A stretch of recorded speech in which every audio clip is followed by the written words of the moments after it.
Oh, yeah, I'm a furnace of warmth. That is something I didn't want to know, but thank you. Now I do. You should. Well, here we go. Hello, Well. everyone. Welcome back. I'm here with Matt Bane over on the far left, and then Howdy. Dane Wilson here in the middle. Greetings. Yeah. Greetings all. Hello. All five of you.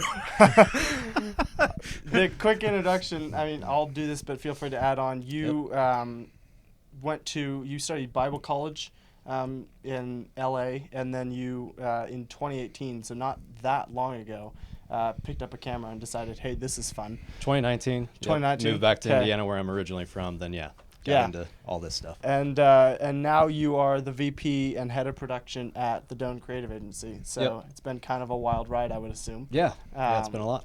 Yeah, been and good, then you, Dane, went to NSA, and then you worked at Schweitzer doing video stuff. And Yep. then for the past 10 years, you have been at Canon/GoPro. So that's a pretty good way of putting it. Yeah. Yeah. When did GoPro start? Well, GoPro's Gorilla Poet Productions has been around before I even started working at Canon. Oh, okay. So Gorilla Poet Productions, but when I officially was hired at Canon, there were projects that I would do for Gorilla Poet Productions along with the other work I was doing at Canon. But I guess more officially, I started working for Gorilla Poet. Both of Probably. by the way, sound like camera companies. you got Canon. to. Canon Press. Both sound like camera companies. GoPro, GoPro. Anyway, sorry. I Yeah. had to interrupt you there. Thank you. No, Yeah, no, you're welcome good. for that. GoPro and GoPro. People get it confused when I Yeah. say GoPro. We're like, you mean the cam? No. No. So I started working for Gorilla Poet Productions more official capacity maybe 3 to 4 years ago. Okay. So, Yeah. And then what got you? I mean, you went to Bible college. That's like a shift, a wild shift from Bible college to video. Where did that come from? It came from me desperately wanting to get me and my family out of California. And That so, seems pretty reasonable. Amen. And was a smart move. So 2019 January is when we moved, and I had a connection just through my dad partly owning a marketing business. Never did Okay. anything with marketing. Yeah. Just wanted to get out of California, so that was my way to get out. And so you were like, and let then me- all of a let me sudden do picked it this. up. Yeah, I started watching a guy named Peter McKinnon. Oh if yeah, anybody knows. I love So Peter. Watch One of him my during my favorite lunch YouTubers. breaks, learning Yeah. everything, from video editing to photo editing and just all that stuff. So Yeah. Peter's a dream guest for this podcast. yes, I would be a dream He's guest awesome. for sure. And then how did you? Beyond Dane, Dane, that is. I'm joking. Haha, very Oh, funny. it's so funny. How'd you get into cameras? Because NSA doesn't do a camera degree, at least not. No, and from what I know. neither should they. I mean, I think that there's the when I first started getting into photography, because it was photography at first, and that was when I was a junior and senior in high school at Logos. Okay. So I remember getting my first camera. Well, I guess my first camera was at earlier on Logos. It was like a Cool Pix camera. Oh, okay. Those little digital Yeah. screens. Like if you saw one now, you'd be like, "What is that?" Yeah. But it was an awesome camera. I kind of just started taking photos, and then I was doing the what's that? Yearbook? The yearbook. Yeah. Yeah, the yearbook. I had some of my photos in the yearbook, and Nice. then I upgraded to a Nikon D40, and started doing more officially, like doing photos for different events. Yeah. And then sometimes I got some weddings. I think my first wedding was my first wedding photography job was Daniel Fukushan's. Oh, really? And I did a terrible job. It's bad, but they knew that I was not a pro Yes. when they hired me. And at least I'm sure they're very gracious. They're very gracious. Super They're very gracious, very wonderful people. And they probably didn't pay you like a pro. And Daniel and I can laugh at it now. Yeah. So anyway, That's good. I got into photography earlier on during like high school and beginning of NSA, but then video started more, I guess, when I transitioned. Yeah. I started working for a local company doing for Ben Newsma. Oh, yeah. I know And Ben. he was showing me great. how to edit it. And so I started it off with him, and he was great, just giving me that opportunity. Yeah. No, that's awesome. And now are you the official editor for GoPro? Well, I'm really the only editor. Well, I mean, that makes you the official editor. I guess that makes me the Congratulations. official editor. But yeah, so I'm the official editor, but I wear a lot of other hats. Yeah. Yeah, fair. So Because you got a red camera, so I mean, you got to shoot. I got to be able to shoot, edit, do visual effects, do sound design, Yeah. do All sorts of good stuff. sorts of fun things. Yep. So let's talk production process, pre-production, post-production. I mean, obviously, you two have somewhat different things you're shooting. Matt, I know you do quite a bit of agriculture and out there filming people harvesting corn at the farm. in Indiana. Down on the farm. And you, Dane, do more interviews, and then also for Riot and the Dance have done out there filming animals doing wild things. So talk me through your different your approach as you're going into either a photo shoot or a video shoot, whether it's planning for and the camera, the shot, all of it. Well, what probably makes the biggest difference is that I work with Darren Doan. So, Yeah. As he always says, we have a punk rock approach. So there's really not much pre-production other than knowing the overall vision for what we're looking for, Okay. what we're wanting to do. Are we wanting to have a series? Are we just wanting micro content, stuff like Right. that? And it's always really both at this Yeah. point. But it's a matter of knowing your client. So whoever our client is, that's kind of the first of pre-production, is making sure we have a rad client, which we always work with rad clients. Yeah. And so from there, it really makes it easy because we're working directly with presidents or CEOs, owners, or founders. We don't really work with anybody else. We only work with those guys. So that makes the whole pre-production and then production process very smooth in terms of not having to have a committee that's always wanting to ask, well, what's the next shot going to be or anything Right. like that. I've never had to deal with that, thankfully. Yeah. So No shot lists or anything right. like that. So it's, you mentioned the agriculture part. Just because I grew up in agriculture, I know the shots I want. I know the time of the year that I need to shoot. So all that's kind of already Right. in my mind. So Yeah. And do you work with companies there or individuals? I work with Bane Welker Equipment there. Okay. That's my family's business. That's now technically employee stock ownership. So it's not even privately owned anymore. But anyway, still have family that works in it and have the shoe in there, I guess you could say. Yeah. So. What about you? So, what's my process? What's your process as far as like your approach when you're going into a shoot, either for an interview or for Riot and the Dance? Well, to be honest, it is different. Yeah. So, with a regular, talking head shoot, I'm going to be very basic with what equipment I need. If it's a 2-camera angle setup, very basic. I'm going to make sure I have a checklist. I kind of got this checklist, this very basic checklist I found online. Okay. That was pretty helpful, where it was just like cameras, audio, memory, and then miscellaneous. And then you kind of go down like, okay, do I have the stands for the lighting? Do I have the the tripods? Batteries. Do I have all of batteries? that. Do I have power Yeah. for everything? Right. So that as a basic template is nice to have. Like, okay, what do I need? But then there's additional stuff that goes off of that. So in terms of just planning for a shoot, okay, am I going to be doing gimbal stuff? Right. With Riot, am I going to be with Riot? It's like we just need all of the equipment that we can possibly have. Yeah. Because we don't know what we're going to be. You don't know the situation. You don't know the situation. We need to be able to adapt. Obviously, when you're on the road, it's going to be a little more. You're going to have to be lighter weight.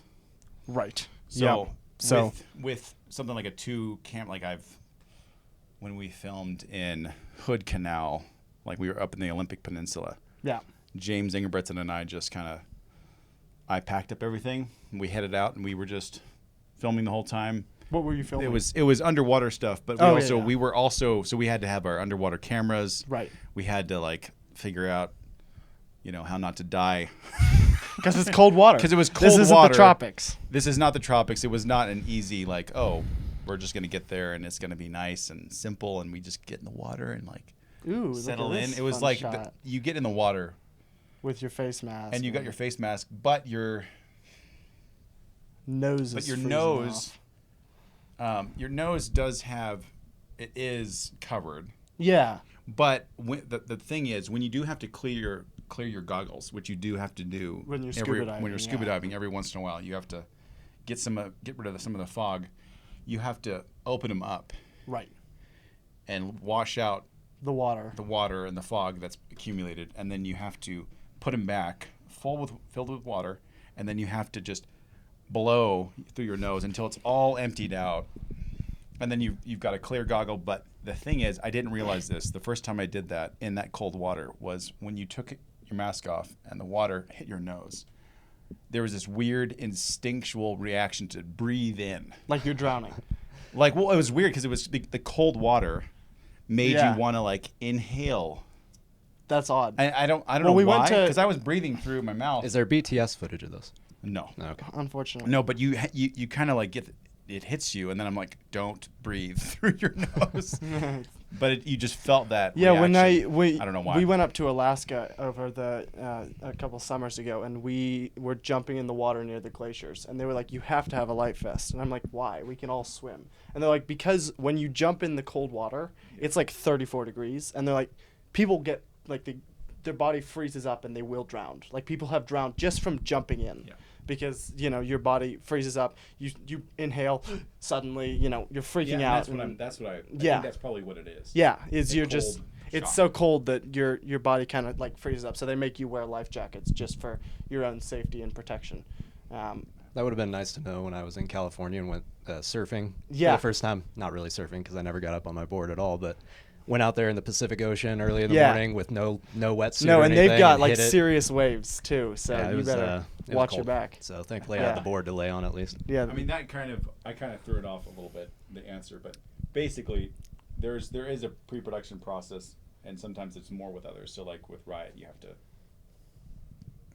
have the microphone close to my mouth. Whoops. So, It'll pick it up. yeah, you'll have to boost it later, but you have to be thinking, okay, what, when you're out in the wilderness, you're going to have to be thinking, okay, what gear do I need to bring that's not going to like I need to like pack so I can walk 10 miles.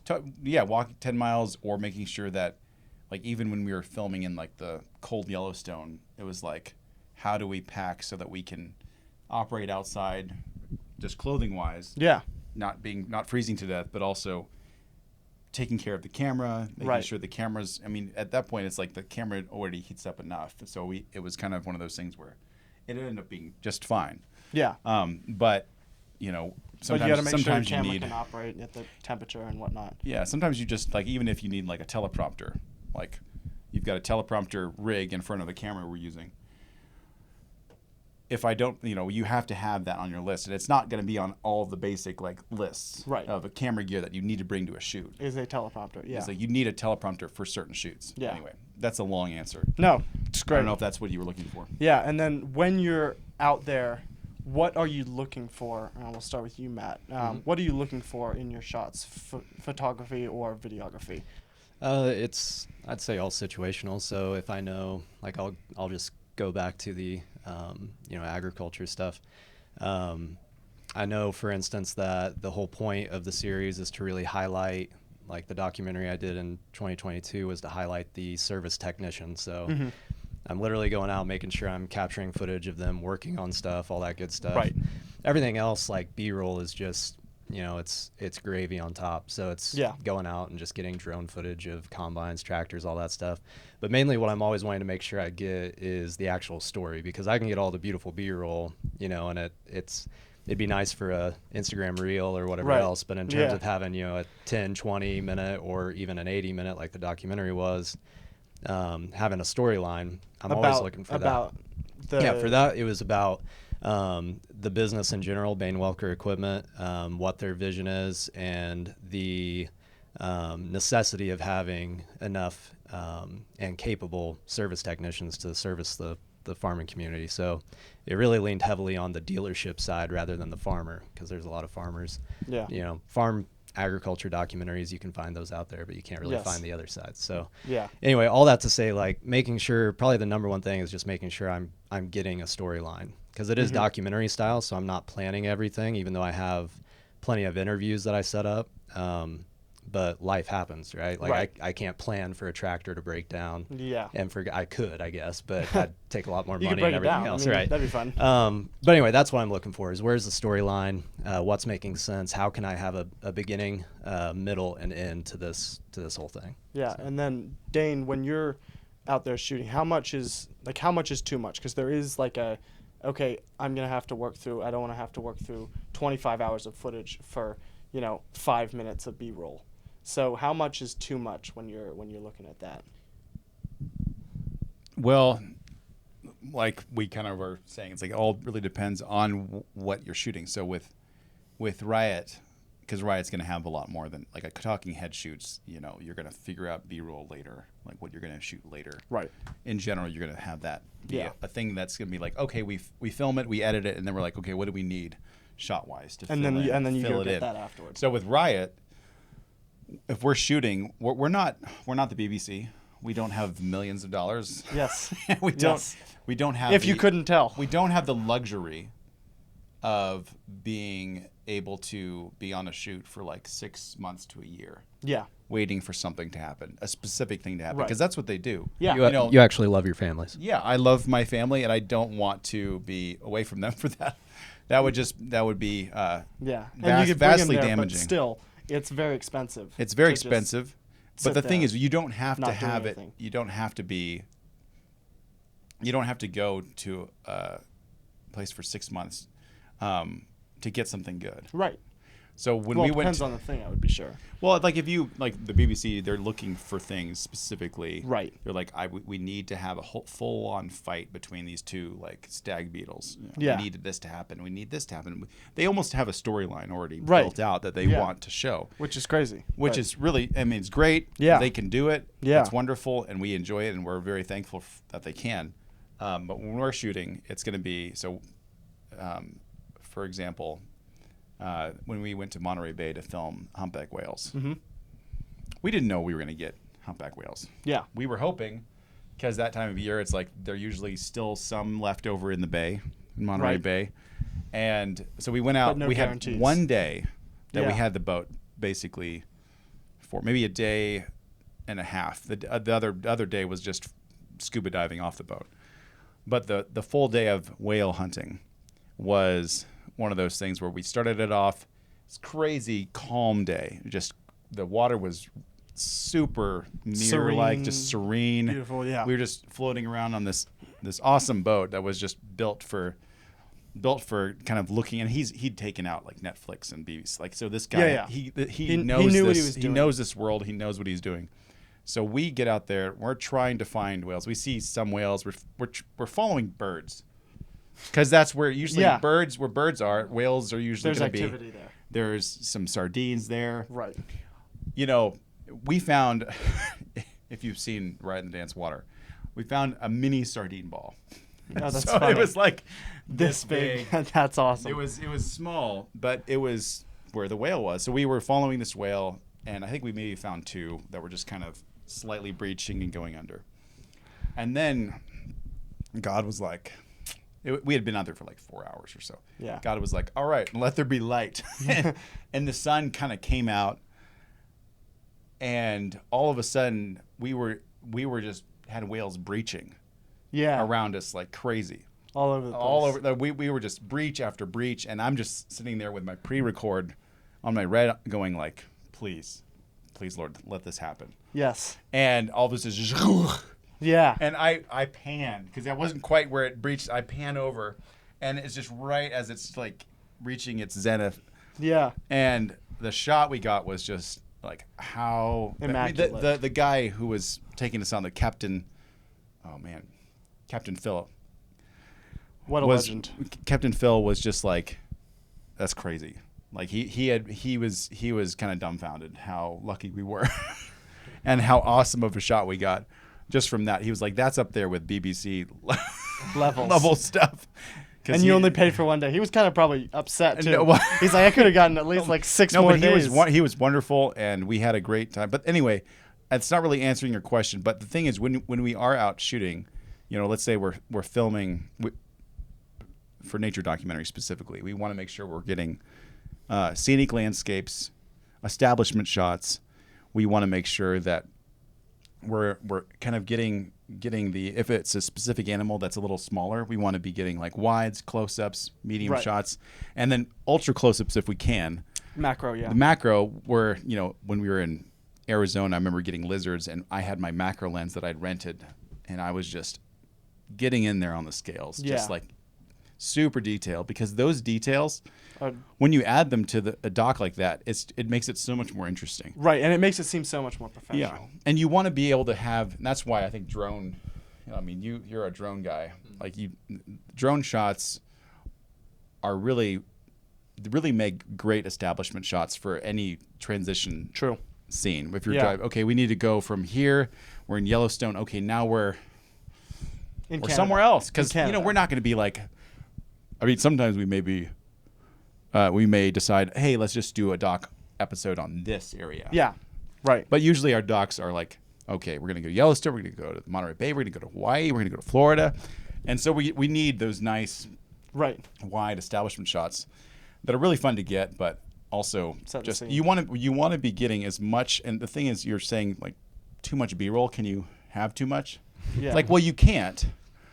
It sometimes makes it more difficult, but I'd rather have more better to be safe than sorry. footage to work with, especially if you're on a trip. Yeah, more footage to work with, and then later you end up using it for other things. Yeah, that's so true. You have to think of it like, I am capturing B-roll for not just this project, but for future projects, for other, you know, social media posts. Yep. Yeah, you want to have that extra database to be able to go back to, because like in your scenario, you have such unique moments, like with the Right in the Dance, that you can't just say, oh, well, we need to go back and get another whale shot.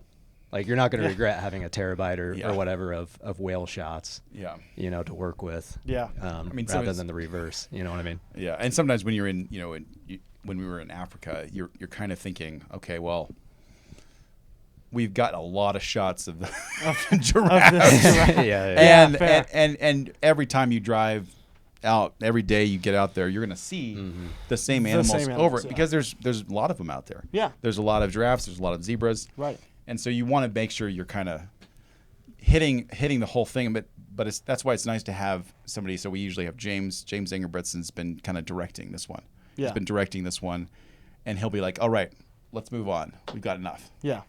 So you want to have good shots of the creatures you're going to see every day, but then as much as you can of the rare ones. Yeah, as much as you can of the rare ones, and just making sure you're not just getting the same shots over and over again. But you want to have variety. You want to make every opportunity count, and so that's why whenever we saw something, we usually were filming it. Yeah. But try and make every shot unique. Yeah. Yeah. Okay. And then post-production, obviously you two have somewhat different editing styles. Just from I don't even know what his is. Yeah, he probably doesn't know what mine is. So at least you did They're the probably the crap exact shoots, same. you did the beer with MZs, and those are more. Those are like, some of my favorite, by the way. Yeah, Beer with MZs. they're kind of fun, memey. Like, you know, you're adding clips from Instagram in there, and those kinds of things. And then Matt, your videos seem to be more like quick paced as far as the cuts, and yeah, mine's always music driven. Yeah, if I do anything, driven. whether There it's short or even long form, I'm always looking for a moment that I can use music to drive it. I mean, I'm sure Dane does as well. And it's hard not to. Yeah, it just it helps the whole process. So especially on shorter stuff for me, like if I find a song I'm pumped up on, I didn't necessarily have footage that I was wanting to use, you know, that I'd seen, oh, that clip I need to use, and then go find music. It's usually like, well, I've got all these clips, I'd like to make something, then I go find music and apply it. So that's for something like, you know, shorter form. I mean, even longer form, I'll make the short form and then apply it to the long form. But anyway, music is key. So. Yeah, so I think that when I first started editing, I definitely relied on music to be I relied on it too heavily, to be honest. Okay. Because a lot of editors, especially when you're starting out, can get caught with just, okay, I'm going to edit to the The beat. pace, the beat. Right. Yeah. And yeah. that's a great way to start, Which and is a great yeah. way to learn because and it can be And a cool. great way to finish. yeah. Yeah. Yeah, so and having, because you want to have those moments where you're able to do that, where you're able to like hit it on the beat. Right. You want to use the music to your benefit, but you don't want to be handicapped by the music. Yeah. Because that can, like, if you're trying to tell a story, you can be handicapped by being like, if I remove this bit of information, then the music will end exactly Right. how I want on this particular shot that I've crafted and that happened on accident. Yes. That all of a sudden it's just like, oh, it's so beautiful, and then you're like, Then you get then attached. then you're like go through the process with somebody else is like wants You you, gotta to kill edit your some things darlings. out, Yeah. and then you're like trying to cut the music to make it work again, Yeah. and you just can't be Yeah, fair. you can't be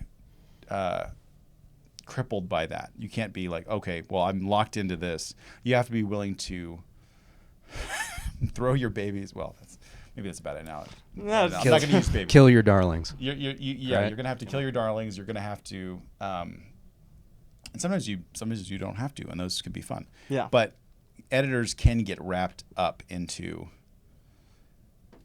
keeping things that aren't really vital to the project's storyline or whatever you're trying to do. It can be not necessarily vital. It can be a cool moment. Right. But if it's not important to the story, then you're going to have to be willing to kill it. Yeah. And when I'm editing, I have, I get all my footage. I go through the syncing, like for Syncing audio. Beer with M's, Beer with Lightcast. I would just sync everything up, go through it, edit it to the script because we had a script. Right. Yeah. And then I would just be thinking, okay, with that I could just pick a piece of music. Yeah. And I had some liberty to be like have moments that would happen with like a cut in the music. Yeah. Where it just kind of died down, and then somebody said something funny, and then it kind of came back up again. So, obviously with talking head videos, I'm cropping in and out. I'm using Right, movement. yep. I'm using Yep. And text. and- you're on a tripod, so you're not. Yeah. It's not like everyone's like dynamic and like Yeah. you got like your sliders. Well, what's 'Cause- driving it? What's Yeah. driving it at that point is Yeah. the story and the interest of like your dad, like when he Yeah. would do those and speak, like Yeah, or the he's just script funny, itself. right? Like the Like, information the script- is useful. Yeah, that stuff's what's driving it. So at that point, you can use music as background, and like Yeah. you said, Yeah. every now and then it's fun to use a Yeah. little cut where it does work. But music Yeah, at that that's point right. isn't the driver. So it's, Right. And Matt's absolutely right. It's the talent you put on camera can really add to, because I can have someone who's kind of a dud on camera, Right. and you're like, so if that Then happens it's to me, your- then I have to go in. I have to do little like Right. various. It's your job I to have make like, it interesting. I have to scale in and out to Yeah. like make movement Right. to make it more interesting. I have to cut around the awkwardness. Yep. But with your dad, it was awesome because he was just so dynamic. Yeah. And then I could just He moves a I lot. would still move the camera and do interesting things with the camera, but I didn't have to. It was more to accentuate and make it more Right. fun Yeah. because he was already making it fun. Right. Um, Exactly. So being an editor, you have to know how to make something boring come to life, make talent come to life. And usually with bad talent, it's music and Sound effects. sound effects, editing, cutting out a lot, Yep. as much as you can without Yep. damaging the storyline. Right. But And text and text, adding all anything those kinds of dynamic. things. But Yeah. Yeah. Yeah. Okay. And then why did you choose those different kinds of styles? And what was there like hey, I think this would be good for the kind of videos that I'm doing, or was it just I enjoy editing this, making it, or what was the thought process, or was there one behind that? asking me or asking Dane? Both of you. Okay. Both of you. Listen up, Yeah, man. no, I was waiting for your answer. So you're asking like, why do I make certain editing decisions? Why do you make certain editing decisions, as well as why did you choose the more music-driven style? Was it just you liked I editing? think music, for me personally, like Dane's right. When you start editing, one of the easiest ways to just start learning is to grab a piece of music, go get some B-roll, and try to sync it up. Right. You can make anything that may be otherwise mundane or boring pretty epic with the right music. So Right. that's how I kind of started. You know, for instance, I would go to my cousin's auto shop. He would just let me come in, and you know, I'd do stuff for his social for free, and I would go around slow-mo everything, and then I just go get a nice like rock song or metal song or rap song and just put it to it. Right. That's how I started learning. And when I did that too, you're not just learning like how to cut. You're also learning. Again, you could be learning how to employ sound effects. You could be learning how to link things together. Like I should use slow-mo here, but it's actually nice to then do a speed ramp. And so you look up how to do a speed ramp. So this is all in the beginning stages. But then when it comes to like style and stuff, I think that's just each person's own influences, at least in my case. Like I've told Darren before in talking about this that I watched way too much TV and movies as a kid and played way too many video games. And if I hadn't started doing this, that probably would have all been worthless. But now I have this reservoir, this bank that I'm able to pull from of, you know, an Edgar Wright movie. And so I cut things real fast, you know, make it really interesting with sound effects and goofy or whatever. And other things that I'm pulling from like Peter McKinnon and those guys. So usually it's honestly just the influence I've had. And then working with Darren, being the music video director that he is and all that he's done, he uses music a ton to drive things as well. So I learned from him. So I think it's just all external, you know, influences, and then those beginning stages, like you were saying, Dane. So yeah, I mean, I think that with just going back onto when I first started out, I was editing very much, and I still do this. Like I'll edit to the beat depending on what project it is. Right. And some moments in the music, I'll have some cuts where I'm like boom, boom, boom. Right. Like if I'm making an ad for New St. Andrews, I'm going to be cutting more on the music. Music in some locations. Yeah. Not all locations. And the music drives that a little bit too. The music can drive that. And so you have to have the kind of relationship with music where it's more you're working in tandem, and you're not going to always be just it's not like the music is carrying the video. You can't have that. You have to have the story has to carry the video. The music has to be more of a frosting. Right. Yeah. So if I'm working, for example, on nature doc stuff, and I'm working on like a certain section of the doc, let's say the giraffe section, and I have some giraffes fighting each other. I can't when I first begin that, I need to be thinking, okay, I'm not going to rely on the music. Yep. However, I may go find, if I'm having trouble like telling the story, if I'm like, okay, here's cool, like we're going to start off with this establishment shot with this giraffe's like eating from like a acacia tree, and it's like that's the establishment shot. And then we move into like closer to like you know, him eating with it like really close up of him eating the thorns and foliage of the tree. And then move on to like we were kind of telling a story about this guy, and then we move on to like the fight, and then he's in a fight with another male over this female or whatever. Yeah.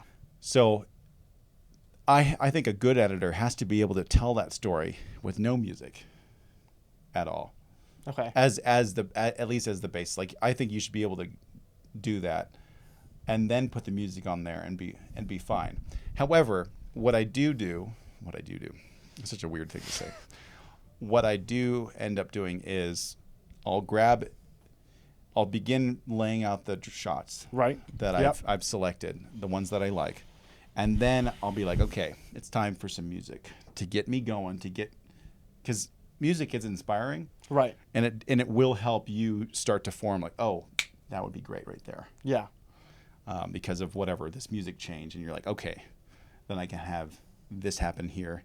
So it does help tell the stories, because even music, music is written in a way where it has fluctuations, and you're going to have a beginning, middle, and an end, and and that will help tell the story. Yeah. So in a way, if I could add just a quick note to that too, like just in the topic of music, like music also can help in terms of its absence. So if you have that, you know, giraffe moment. You may have the scenic, whatever, maybe a classical tune or something behind it while they're eating their foliage. Like it's a peaceful setting, but then all of a sudden you drop everything, right? Yeah. And well, what's going to happen next? Well, now they're fighting, right? And then maybe you bring music Yeah. back in. So the absence of music too, after having had its presence, I think is just another way to use it. Yeah, the editor of Nobody, film that came out a while ago for Netflix, was saying that in the first shot is the first scene is a montage of this guy missing his putting his trash can out for the garbage truck. Oh, right. Which Yeah, we've yeah, all yeah. done. Yeah, But he was like, well, I didn't use music there. I just used sound effects because I wanted it to. I wanted the music the next scene to make more of an impact. Yeah. So I think that kind of And speaks to what No you were Country saying for too. Old Men has no music, I right? was just Yeah. gonna say that was gonna be my example. Yeah. Matt, Take it, Dane. nice, Matt. Take it. No, it was good. You said what needed to be said, because No Country is like you begin it and it's just sound and wind Yeah. and the establishments Yeah. of the country and like the sunrise. It's crazy. Yeah. And you've got nothing. You've got the guy being strangled to death on the floor with no music. Right. Just this It's like more ominous. aerial shot of his boots just scraping up the floor. Yeah. And that movie is incredible. Mm-hmm. I mean, the last third has issues, so I wouldn't call it completely redemptive. Yeah.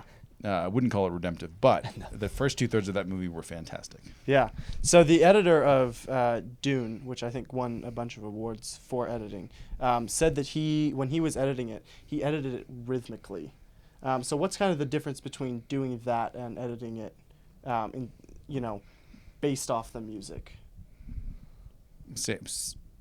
Do you want me to go over one more that time. again? Say that one more time. Okay. So the editor of Dune, which Rhythmically. Yeah, he won a bunch of awards Yeah. and he was saying, I edited it rhythmically. And he was talking about like whether that was like the blink of an eye for, one of the characters, it blinks and then he cuts based off that like rhythm. What does that mean as opposed to editing it based off the music? Because all edits are somewhat rhythmic, just in their flow. But how do you do that without relying on the music? Yeah, that's a good question. For both of you, that is. Yeah, I mean, like you mentioned, the blinking of an eye, there can be opportune moments where it just lends itself to cutting to the next moment. Like, I think of, there's a good documentary that you can get on YouTube. I forget its name, but it's between like directors fighting to keep doing film and directors wanting to go digital. And one of the reasons why one of the people that's interviewed says, well, we should keep doing film is because in, I'm forgetting all the titles of these. It's like Prince of Arabia or something. I forget what the old, like very Fresh Prince of Bel-Air? classic. No, Oh. that is excellent though. But I forget what it's called. Justin, who I work with, would have it right away. But film buff. But anyway, they had a portion of film that like it ran out, and so it caused this natural transition to the next scene because it had like film burn. And this lady was like, that's why we should do film, because every now and then you may get some, that wouldn't have happened without film or whatever. My point is that like sometimes you're given opportune times to make the cut.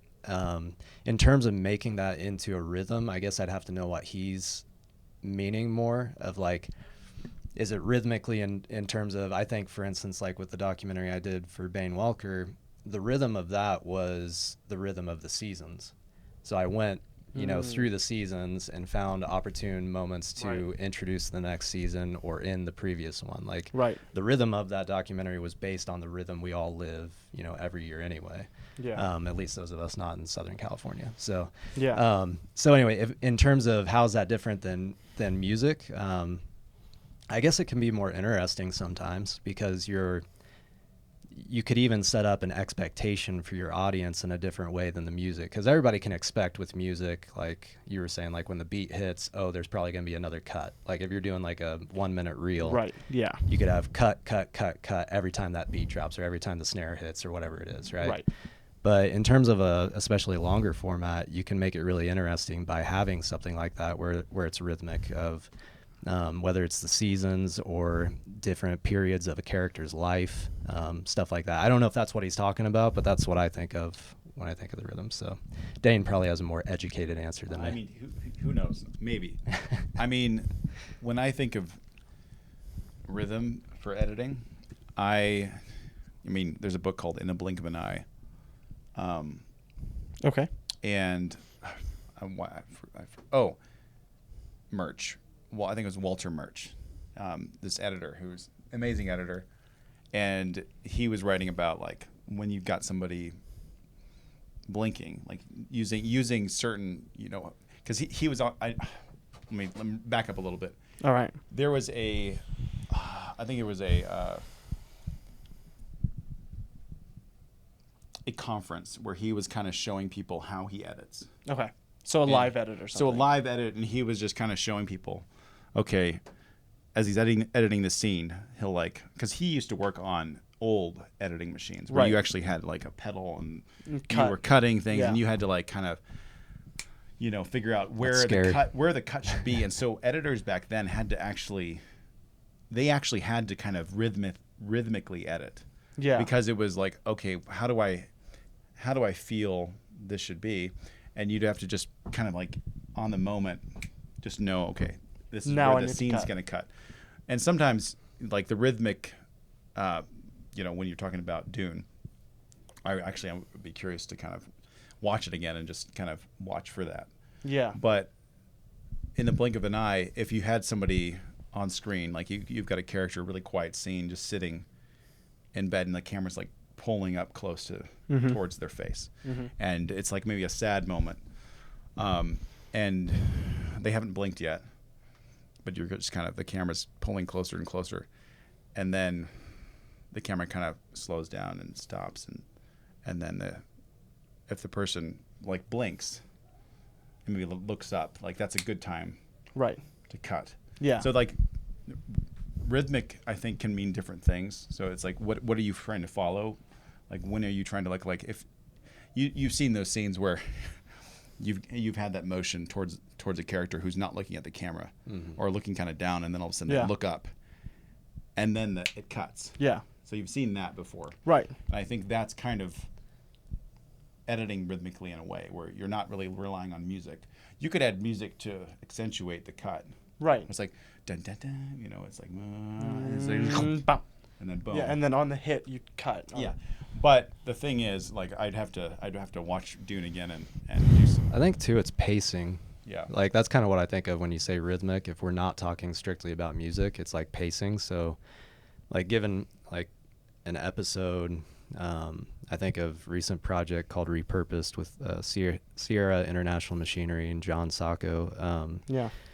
There's moments where, like you have 20 minutes or 30 minutes or however long you're hoping to work with, and you need to make it interesting to where you're not sticking on the same subject too long, right? To where the audience can either get bored or whatever. Yeah. And so there is a rhythm to that in terms of, going to music, then giving everybody a time to breathe, right?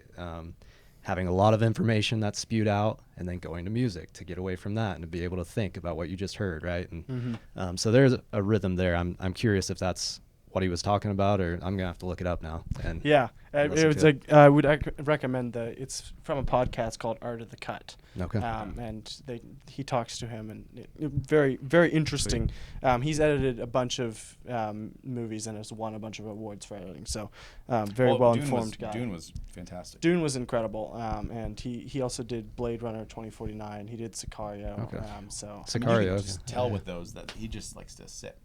Yes. and I love it. Yeah. Like, we're, Matt and I are probably used to being like, let's go. Yeah. Move. And we're working on projects that are more fast paced, like, right. And sometimes you're working with talent who, like, if you let them sit, they'll just kind of flop and disappear. So you can't let them do that. Well, so with, when we made, trying to think of a good example, like with the guy Walter Murch. Yeah. Talking about editing. Sometimes I think when editors edit, you just kind of have a feeling, okay, I need a friend. I need to stop. Yeah. Whatever action this is. Yeah. And know that it's going to be, like, because we can have a gut reaction to have this on screen, but if we kept music and we were letting music kind of handle the length, then that could work. Yeah. But also, that's why I think music can be a crutch for a good editor, especially if you're making something like a movie or film or documentary TV series, or something, documentary. You can limit yourself, because if you had a documentary that was just music after music after music after music, it was like so many music pieces. And Riot Water and Riot in the Dance Earth have a lot of music, right? But there's also nice little moments breaks. Without. And you need to have those breaks, kind of like you have a bunch of information being you need to let it like breathe, in a documentary, and then you're like, the hey, quiet moments. Let's go have a nice little like walk in the park to kind of cool off a bit, with Notes from the Tilt-A-Whirl, for example, just that documentary. Love that, by the way. Bookumentary. So. Well, I love it. I love it too. But it was like, Nate would give a bunch of information, like heavy information that was really fantastic, and then we just kind of like go off with music. But during when he was talking, there was no not music, necessarily music, because you can't handle it.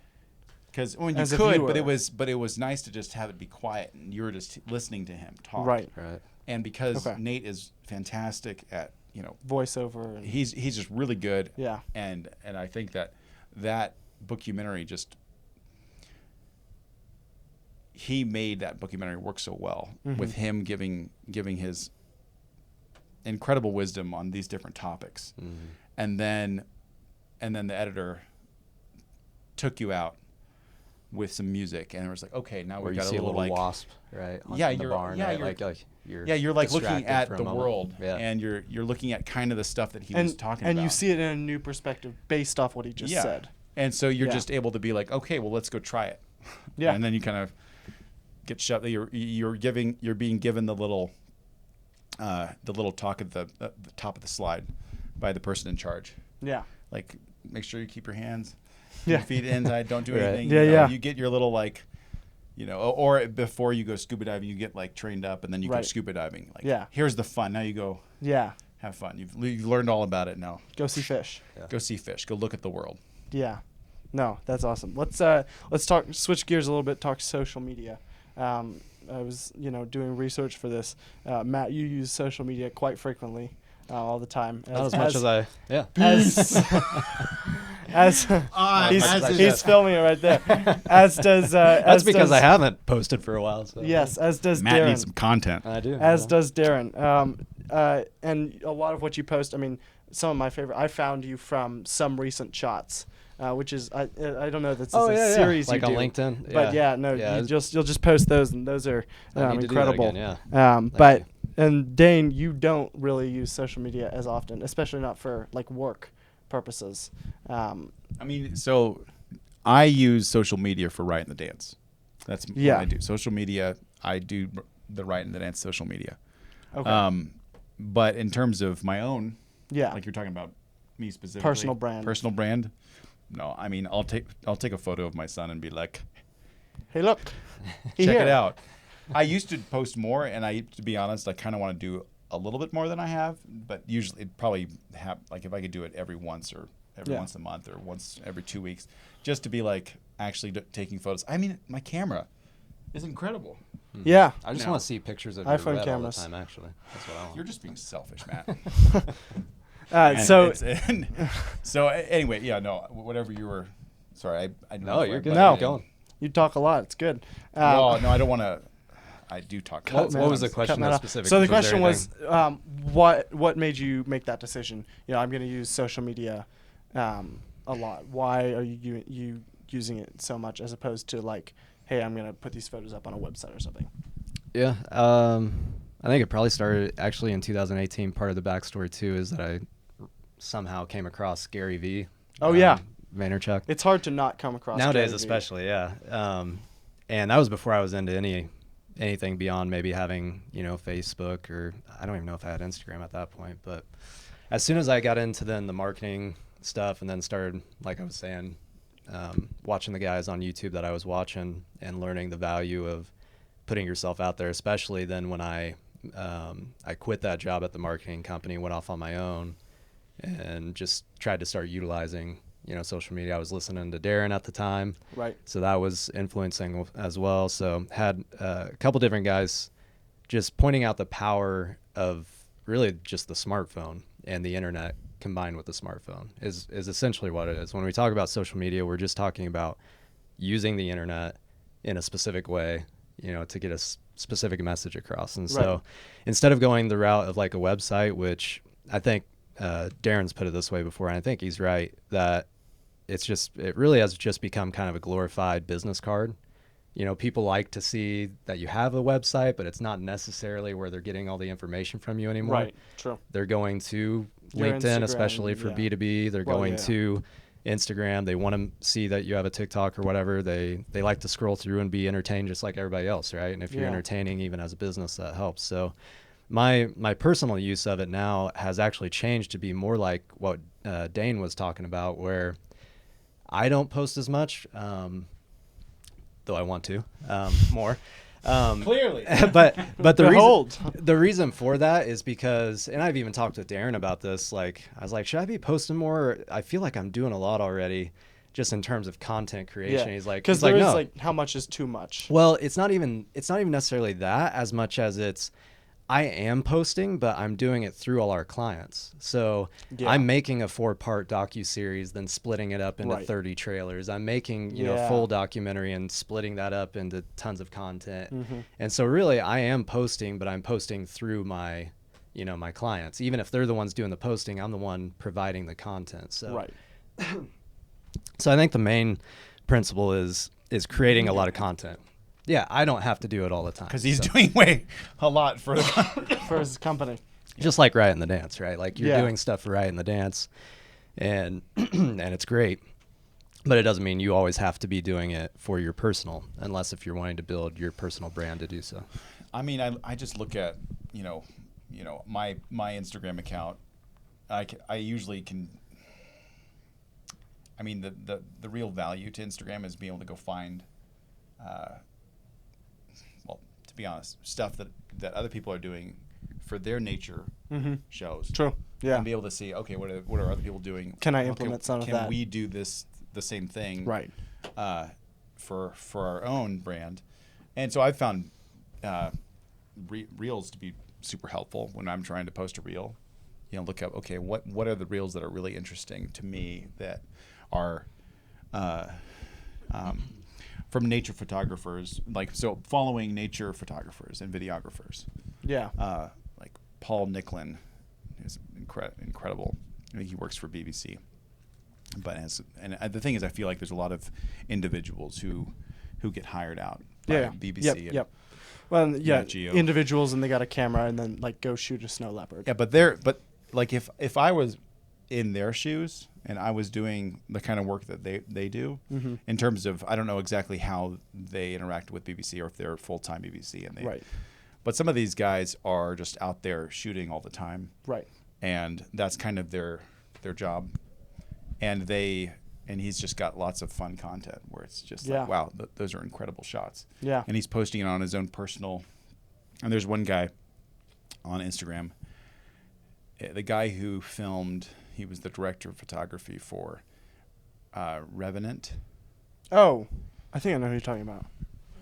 But his Instagram handle, I think I don't know how to pronounce it. It's like Chive XP or ChivXP. Chivexpa. So Chive, you could be just spell Chive and Mr. then XP. Chive. And his shots are incredible. Yeah. Wide, the angle, Revenant was really very beautiful, cool. really beautiful. Yeah. But anyway, I think that there's a value to social media. For me personally, I don't see a need for me to do it. Yeah, just because you're working at a company. I'm working at a company that I'm doing it for, and I'm not trying to advertise myself right now. Right. There's a lot of other kind of subcategories too. So for me, like for instance with LinkedIn, if I do one of those recent shots. You're fancy. those summary LinkedIn shots are very fun. If I do those recent shots or whatever, I'll notice that I'll start getting people want to connect or whatever, and then after a while of seeing enough like maybe their HR personnel or whoever else, I'm like, it's time to let everybody know who I am again. And then I'll put a post out there like, hey, I listened to Tom McDonald. I I believe abortion is terrible. Yeah, you know, posted totally about against LGBTQ. you posted about 50 Cent's book the other day. Yeah. So I'll have like a cleanup post every now and then just to reevaluate. Okay, if you want to connect with me, like, remember who I am. If you want to do business with me, like, because I think that's really the value of social media nowadays. Here's my stuff. Yeah, exactly. Here's all the red flags about me. Yeah, exactly. I want that. I want that to be as stuff. much. I want that to be as much out there as possible, because that then that people who claim they don't, go on people's social media to decide whether they're going to hire them or not. They're lying. I don't believe that for a second. So, I'm sure it makes some impact. Right. So I like to know that, if there's somebody, a brand out there that likes my work and wants to work with me or wants to work with the DCA, like, they know the type of people that they're getting involved with. That just saves a big headache. And they know what they're going to get as a product. Yeah, exactly. And that actually works the opposite direction as well, right? So it's not just by deterring certain people, but it's also by encouraging others. So if somebody sees, hey, that I'm conservative against the LGBTQ agenda and all this stuff, like, oh, great, finally somebody that Just say gay. Yeah, Just say gay agenda. the gay Anti-gay? agenda. I do. Say gay agenda. Can we just There start needs to be calling an things gay again? LGBTQ HDTV I know, agenda? HDTV. I should start doing that. Actually, that's more Plus entertaining. minus divided by It is. sign. It is. But really yeah, I use it There needs as to a be deterrent. a word for anti-gay. So- What's that? There needs to be a word for anti-gay. Anti-gay. I think they call us homophobes, right? Is that what we're titled? Are you? What word are you looking for? No, like not. He said there needs to be one. Anti-gay. Like I am not part of the movement, and I am violently against. We're ABCD. No. But yeah, maybe you could Should we just take that? swap the letters. Like, what's on the opposite side of the alphabet from that one? I'm just. We've taken Dane down a hole here that I don't know if we're getting back if we keep going. Yeah. See, listen. I mean, we've already mentioned actually before you brought the LGBTQ HGTV into it. I was just thinking, when you were saying you post on LinkedIn to get potential clientele to be interested, and I think that's a great idea. I think LinkedIn does have, it's where you can get and you get the sponsored. So when you start seeing those sponsored messages, you're like, Oh, I never do anything with those. Figure out, okay, who's wanting to work with me. It's helpful for people to see what you're doing. But it's like, I remember, I don't know if this isn't really super on topic, but Totally fine. There's been a few people who wanted to work for Riot and do work for us. And you've got plenty of people in the world who are going to be like Christians, who are going to be like, I'm all in on this nature stuff. Yeah. I'm young Earth, whether it's young Earth or old Earth, we're not going to be like Stingent. we're going to make fun of it when we want to. Of course. However, there was one person who I was like kind of looking into his portfolio to see if I could talk to him and maybe we could hire potentially. I was just looking him up, and I found his website that he sent to me, and it was like, oh, you took photos of a gay wedding. Well, and never mind. And it's like that to me. It's like that's helpful. Yeah. And it's helpful for me to be like, okay, no, you're off limits. I mean, I didn't tell him exactly why. I was just like, we're not interested. Yeah. I mean, for Red Balloon, we do like a monthly survey, and we asked like if these people have they them pronouns in their bio, what does that mean to you? And like all of them were like, without exception, that is a red flag, and I won't hire this person because they care more about, like, in their LinkedIn bio they have they them, which means they care more about what they do in their private lives than how they actually perform at work. So yeah, it can be super useful if you're vetting people. I mean, we're vetting companies all the time, and so we visit their Instagram pages, and you find a Juneteenth post and it tells you something. But because we're not. It's like we're not opposed to working with non-Christians. The thing is, I prefer to work with a non-Christian who maybe does believe that, but if I'm hiring a Christian who's not, who's clearly compromised, then I'm less willing to work with them. I mean, I could still work with them, but it's like if you're doing like with Nature Docs, like with the Right and the Dance, we're doing work for the king, like direct work for the kingdom. Like everything we do, we should be doing for the kingdom. Right. But it's a little more like, okay, we've got the people who we're working with. I mean, it's more one-to-one. So we're not going to be. like we're more willing to work with someone who's not a Christian on those things. Especially, it's like we know who you are, you know who we are.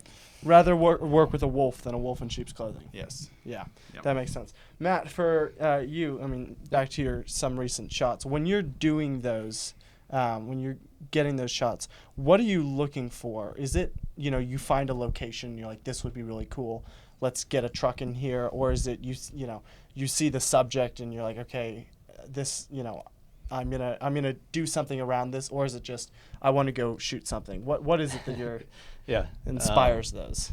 Those are just usually honestly all those are usually older photos that I just go back and I look at. I'm like, oh yeah, I like that one. Like when I started out, I would just go around the farm or around the county and just find stuff that I like to shoot and just go shoot, almost like being street photography, except around the countryside. So but there's no streets. Yeah, exactly. Farm photography. So I just grab something either from a recent project, just to kind of give a synopsis of what we shot, or just find cool shots that I like from back in the day when I was just going out shooting on my own. So never really planned. Yeah. Never really planned, just found it and liked it. Yeah, just found it, liked it. Sometimes they match color schemes and other times they don't. But yeah. As far as like social media trends, there was kind of a shift in 2020 towards like the TikTok, Instagram reel, short form vertical content. Yeah. Do you think that, for both of you, do you think that will continue to be the meta, or will are we going to see a shift back to the longer form, more thought provoking, intensive works that people make? I think on stuff like that, it's and this is really the DNA of Doan Creative Agency, is that we just try to stick in the current. So we can make predictions, we can see where trends may be going, but until they go there, we don't know for sure. So right now, vertical is still hot. I've seen I think like the t-shirts of "Make Horizontal Great Again" and stuff like that. So and I which is such a cringy which t-shirt. is pretty Imagine funny. selling that. I mean, I would sell it. So I mean, if it makes you money, it makes you money. So until our phones are horizontal, right. I don't think vertical to be content's fair going to go out. Yeah. To be fair, Which there is are both. Which is funny though, because there are both. It's funny though, because I do remember when I lived in California, one of my professors went on a mission trip, and he came back and he said everybody was dogging him because he was on the back of a moped, some guy's riding around, and he had it vertical, and he was just filming around. They gave him a hard time because he didn't turn it sideways to do horizontal. I love that, man. So it has changed. You love vertical, or you love the moped? I love that they were making fun of him. Oh, for the exactly. That's and then that became so the trend for people to make fun of something someone does. But I feel like people. I don't mean to be insensitive. Be insensitive. However, you do. I do mean to be insensitive towards. I like this. Yeah. So vertical for certain things. Yeah. Like For a social clip. media. Yeah. But also at the same time, I do not. Yeah. Like if it's Well, for it if it's depends for on- a reel. Yeah. Like if I'm recycling, like grabbing a scene from Right in the Dance water, and I'm like, I'm gonna make a reel out of this. I'm gonna make it vertical. That's how content on reels is consumed. It's on a reel. Yeah. I could technically put a black bar on the top and the bottom, but that's not as interesting. People won't watch it. But that's not as interesting for people. Right. So we're catering to those people, To the masses. in some ways, and I don't mind it because it is kind of fun. You've got your phone. You hold your phone like this. It makes sense to have content that can fill You the see whole the screen. whale. Yeah. But I'm very much opposed to people constantly filming vertical on an everyday basis, like their kid, like filming their kid, like for memorabilia Purposes. Like Yeah. you're filming your kid, and your kid's gonna grow up with like all footage that's freaking vertical. Yeah. But and he's gonna think that that's normal, and it shouldn't be. No. I was going to say that I think that that's actually the rub, though, is that they won't know the difference, so they'll think it's weird when they see horizontal. So No, and that's the problem. Well, though. they shouldn't. They might. why is it They objectively might, the problem, but at the Dane? same time, like when they're watching a movie, movies aren't vertical. Thank you. I was just about so to they're say. getting like, they Wait, might say that again. they might say He was they mad at might me, so he see wasn't all of Oh, the, I'm not mad at you. No, I'm just kidding. Aw, I'm just look kidding. at you two. I was just saying. Yeah, So yeah. cute. What'd you say though? No, so they might see only vertical content, from their parents while they were, shooting them falling over Yeah. and hitting their face on the stairs. But when they go watch a movie or they go watch a YouTube video or whatever it is, or a show, it's all going to be horizontal, and I don't see that changing for a while. Yeah, I don't think it's necessarily ever going to go to either or like permanently, if that makes sense. Right. Like I don't think I it's think going to be. his problem is more like when you film it horizontal when like it's not for social media. And so when you are filming it, like he said, for memorabilia purposes, then Yeah. you should film it horizontal, not only so you can get like a broader range of footage, but it also just it makes it seem like you're not just trying to make your kid a viral piece of content. Well, and not even just that. Sorry, do you want to No, respond? well, I was going to say that I don't think that. Well, I think it's just preference at that point, because if you aren't sharing it at social media, So do I. Half Right. The time. No, the thing is, I don't say I don't. Sorry, Yeah. I'll interrupt you. no, you're good. I guess my thought is that if we categorize it as yes, it's going to be on social media, then of course you want to have vertical video Right. available. Yep. If you're saying you want to shoot it for your family, do either or, whatever your preference is. Like if you know for a fact you're gonna do like a yearly like look back at the memories and you want to watch it on the TV, then it of course makes sense to shoot horizontal. But if you're capturing a cute moment and you were just able to get your phone out and you just quickly start recording, Right, like, yeah. you know And what I mean? Like, that's I'm not Yeah. opposed to that so much, but I'm thinking like long term. Like my wife and I have our kid, and he's like 4 months old, Yeah. and I'm trying to like. I don't mind us doing some vertical, because sometimes I'll be like, whenever we pull the camera out, he's like, "Da-da." And he stopped doing whatever he was doing that was like interesting. Yeah. So we Stupid like kid. to very smart. You don't know. And so I don't mind doing the vertical. So sometimes he'll be giggling, and I'll try to hide the phone and do like a quick, Oh yeah. quick video of him with vertical. But in general, I think, the content that we consume on the TV on a daily, like sometimes on a daily basis, in general is not. I mean, the phones are going to be a big thing, but even the phones we turn over to watch shows. Yeah. To be fair, phones do both. Like now. phones can do both. Yeah, exactly. As And of last year. I don't mind. I really don't mind the vertical as much as I used to. I used to be a little more like, oh, this is so annoying. But it things there became a niche for it that made sense. Right. Viewing TikTok, on your phone, Instagram Reels, in this YouTube Shorts, whatever it is. in this format, holding your phone, like watching reels on your phone, scrolling down your phone. I get it. But the thing is, what I don't want to lose, and I don't want the future generations to get lost, is that that's not the norm. The Or at norm least is it not wasn't like the norm. like when I pull footage from old camcorders, old like film cameras or Oddly, you weren't shooting Tape. vertical. tape cameras. Everyone was filming home Like videos this. like this Yeah. with their little zoom button, and I love those. Yeah. I watch those, and I'm like, this is like, I want my Dane's- kids to have Dane's this. a nostalgia merchant. I want to have, sure, but I also, it's like, I want my kids to have this, because we've Yeah. watched America's Funniest Home Videos. We've watched all those old videos, but now we've got these newer like vertical videos, and sometimes when you get a compilation put on YouTube, they have to put blurriness on both sides, On both sides, yeah. of the vertical shot to kind of like make it fit. Yeah. And it's like, I But get it. but part of it is like these people are shooting for like they'll put that on social media and then they from Sure. social media it They'll- gets they'll to rip it America's onto- funniest home onto videos, that. whatever it is. But I do want to kind of get back, like I'm going to buy a digital like 4K camcorder, Aw. yeah. so I can get my Oh, own those are footage. fun. Yeah, just and just be able to pull 'em out, Sony pull them out Handycam. and like Darren used when I to go use on those vacation, exclusively. when I Oh, go we on still vacation, have 'em. Yeah. I can like pull it out and get fun handheld camera yeah. stuff, because that actually, when I watch those, like that makes me think like, oh, It these feels are memories. older. These are memories. Right. For sure. It feels older with a even if phone, it it's was like, like oh, I just randomly got that out yeah. and filmed something Right. that's going to be special for me later.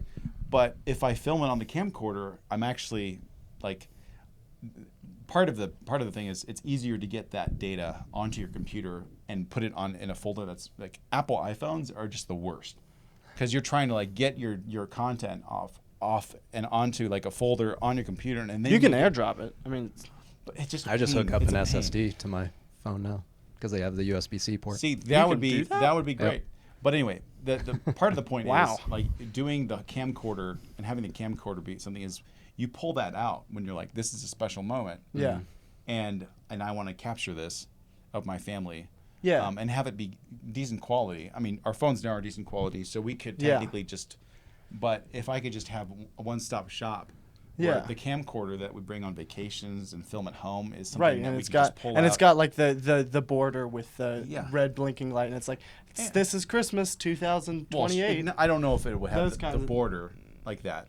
Ours Probably- did. Like growing That's up, ours fantastic. did. That's fun, and Yeah. I love that. But I also think that if I'm going to be making memories with these older memories of my kids, I want to be able to also, thinking as a videographer, be able to use them Yeah, fair. for something. And Yeah. the vertical shots just don't work. Like I'll go online to be like try to pull a clip for a video, and I'm just hitting my head on the wall because I'm just finding a bunch of stupid Vertical like content. vertical content. I will if say- it was just if they had shot it horizontally, I could use it a lot more effectively. Yeah. But instead, I have to kind of zoom in on their stupid faces, and I lose all this data. Uh-huh. Yeah. I think it comes back, I mean, again, to categories and preferences. So if we're talking strictly social media, and like if I'm sitting down with a client, they ask, how should we be posting? What should we be posting? Right. And then letting that dictate, like especially short form content, how they capture that. Yeah, I and it would also say- depends on what you're making. Yeah, exactly. So if you want to have, it's all, I mean, in this case, it's subjective because are you wanting fast and fast turnover content to just be able to post daily? Do you have a smartphone? Right. Great. Yeah. Put it up. The most, viral content out there right now, the hottest content is a reel, a short, a TikTok video. Those Right. are all going to be vertical. Yep. If you want to, Yeah. and I'm totally horizontal as well in terms of preferences. Like, if Yeah. I could make it all horizontal, I would Yeah. do that because I love having my wide landscape. I love Right. having all that. And And you you can said, add like the information. anamorphic. But that's preference, and that's personal preference for me. If I'm talking to a client who's going to spend money for me to consult on what they should do, I'm going to give them just what the raw facts are right now for Right. social media. That makes sense. I will say two things. First, there's a photographer on Instagram who shoots a lot of car content. I think he works with Peter McKinnon at some Oh, okay. some level. But Aaron B. Hall.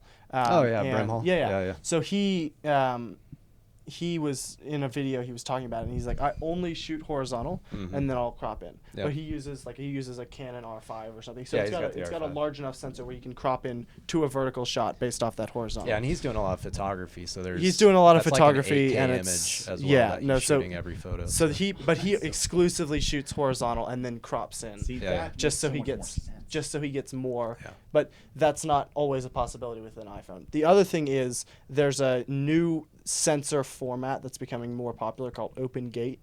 They have it on some of the new Lumix cameras. They have it on the newest Arri camera. It's basically like the sensor is basically like this, except a little taller.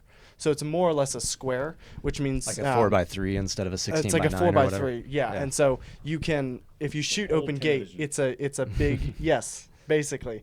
It's a much higher resolution file, but that means that you can shrink it down to like a horizontal video, but also you don't actually have to crop in that much. You're maintaining more information. Yeah, just for the either square or, basically. format, and you have. You know, Yeah. it's a 6K image, and so it's possible. Yeah. Anyway, I think that's becoming more mainstream, which would be great, because then we feel We're both just the- going back to 4x3. Yeah, it's pretty funny. Go back to 8 mil. Go back to. Alright, well, yeah, which fantastic. which would be Let's really just bring out the old tube TVs. I know, right? Let's Seriously. watch My the grandpa would Andy be Griffith thrilled. show on an old television. Yeah. I'd Yeah. be thrilled. Yeah, but no, I think those are becoming more popular, which would satisfy both the vertical. Just give me a normal camera that's Yeah. 16 by 9 and stop trying to. I love how flustered this gets, Dane. It's just You're very stupid. It's upset. stupid. People, I get it. It's like this is fine. Yeah. We could for some things, but if we're trying to like change the world and make it, the 4x3 concept, that seems like I out of think the it's concept, like super awesome. it sounds okay, but I want to see it in action first. True. But the thing is, like, when I'm filming something, I want to know what I'm getting. Like, Yeah. I shoot it the way I shoot it.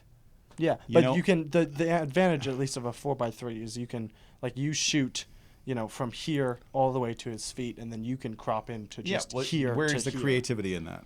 It gives you more room for creativity because you have Well, more that you can focus Well, but on. when in you're the image. shooting something and you're wanting to shoot a certain, you can still shoot. Like, it's not No, an exclusive 4x3. I understand your but point you know what I'm of saying? like If you want to get an angle and a certain shot of somebody doing something, like if you're like, well, if we just get, I think there is this camera that's huge. It's like, I don't know, 10 feet long camera. that's ridiculous. And it's like, have you heard of this? I have not. Okay.